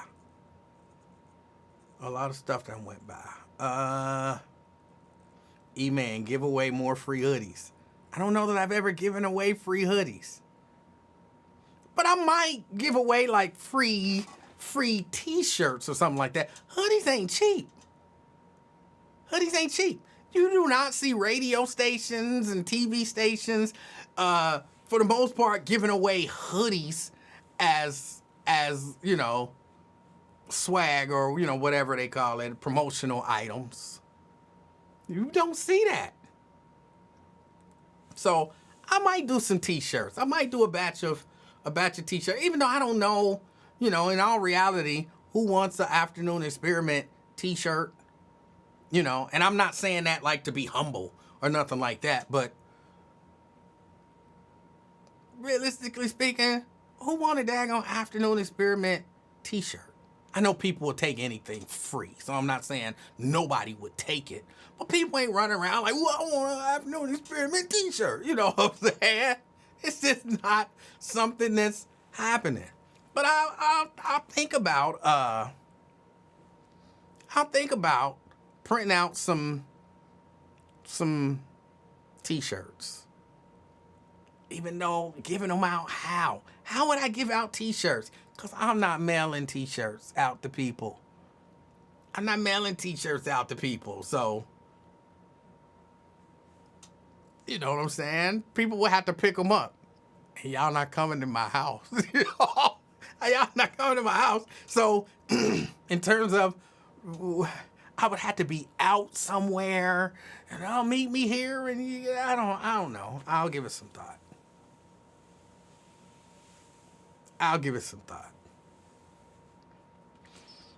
All right. Yeah, I got to get out of here. Hold on, let me take Alethea's name down. All right. I got to get out of here. I appreciate y'all hanging out with me. I appreciate all the congratulations as well. I feel like y'all went on this journey with me. We switched times from 3 to 6 and all of that kind of stuff. So, I appreciate y'all. Again, I'm not gone.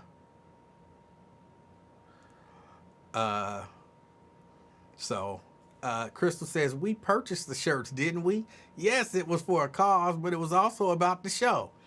Well, I guess. I just really kind of figured that was because people wanted to support breast cancer awareness and all of that kind of stuff. But, yeah, I guess so. And again, I appreciate y'all. Jared can say, we gonna miss you. I'm not going nowhere. Like, I might have to come on, like, at 11 o'clock. And I know that'll mess with y'all, because, like, oh, he on at 11, but the real show is on at 11. I might have to come on at 9, you know. Maybe do 8 to 9 or 8 to 10 or something like that. So, I don't know. We'll figure it out. But I'm not going nowhere. I'm not gone. At least I don't think I'm gone. I don't think I'm gone anywhere. So, we'll see. I have to look at the manual and all of that type stuff. See? I don't want to lose my job. But, yeah, we'll see. Crystal says, this feels like a goodbye. It is definitely not a goodbye. And I will be here I might be here tomorrow. If so, it's probably, you know, closer to 4 o'clock.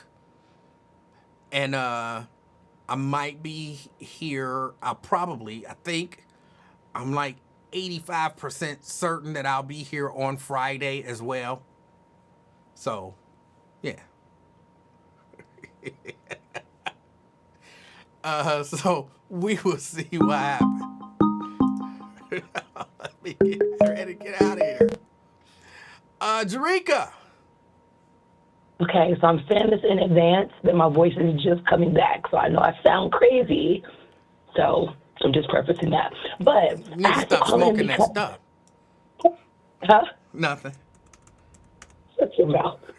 I can't believe I think this is it. Like, I think this is the farewell tour. I think this is the Michael Jackson, it's it. So we can't trust when you didn't have a job that you would come on. So you think we will really trust that now that you have a job that pays money, that you're going to come back? Is that what you want us to believe?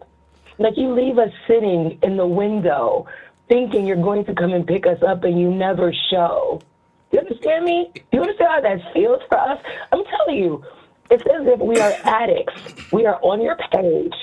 Because you told us, right? At one point you said, you know what I'm going to start doing? To stop you guys from just coming and checking to see if I'm on. I'm going to post if I'm not going to be on. And I did. Bullshit. I did. You are alive. Yes, I did. Remember. Hold on. Can I get it out? Yes. I did, except for Monday and Tuesday. That was this week, sir. I'm talking about the other week.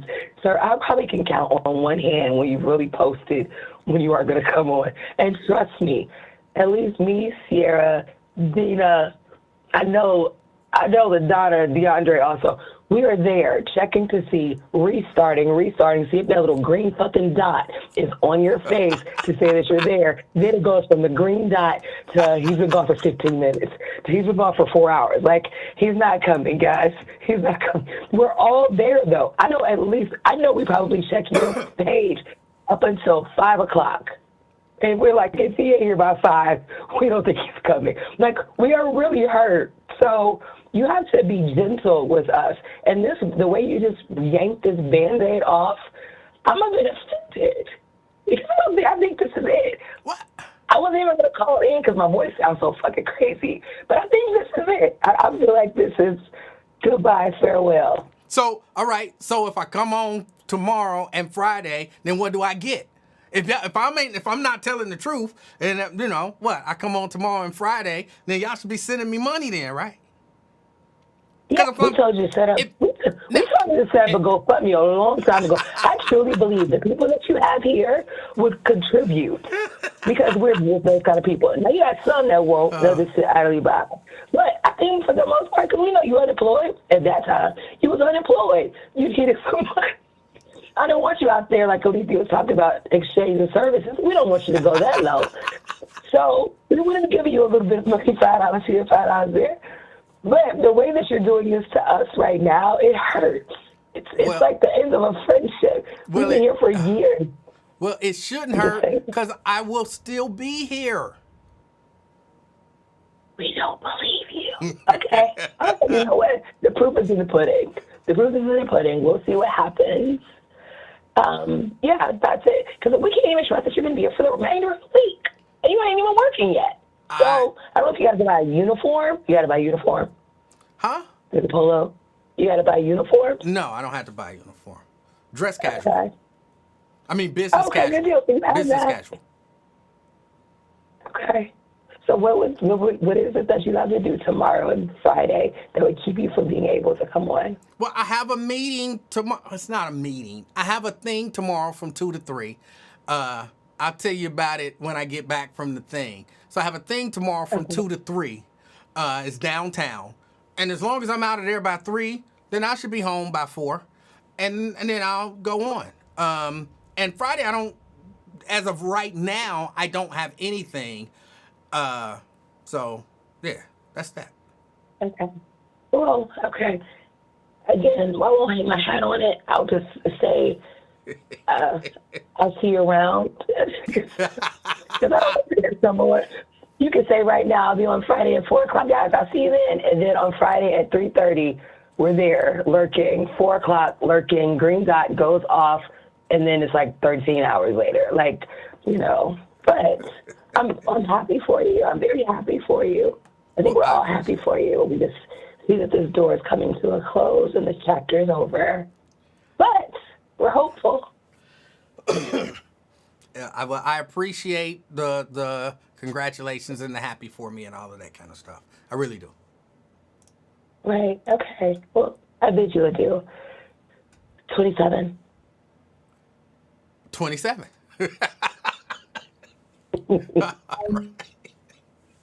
Oh, yeah. Nat says, I guess you passed the drug test. Well, I wasn't concerned about the drug test. You know, I know I'm going to pass that unless somebody set me up. You know what I'm saying? Unless they set me up. If I did not pass the drug test, then I'm like Lawrence Taylor. I was set up like a motherfucker. I know I'm going to pass the drug test. The background check, you know what I'm saying? Still got that thing on there from 20 years ago. But that should not have. I wasn't really concerned about that being a factor. All right, y'all. Let me see. Let me take her name off of here. I appreciate y'all hanging out with me again today. I got to get out of here. Again, I will probably be here tomorrow. Look for me at around 4. But again, I will let y'all know as soon as I know.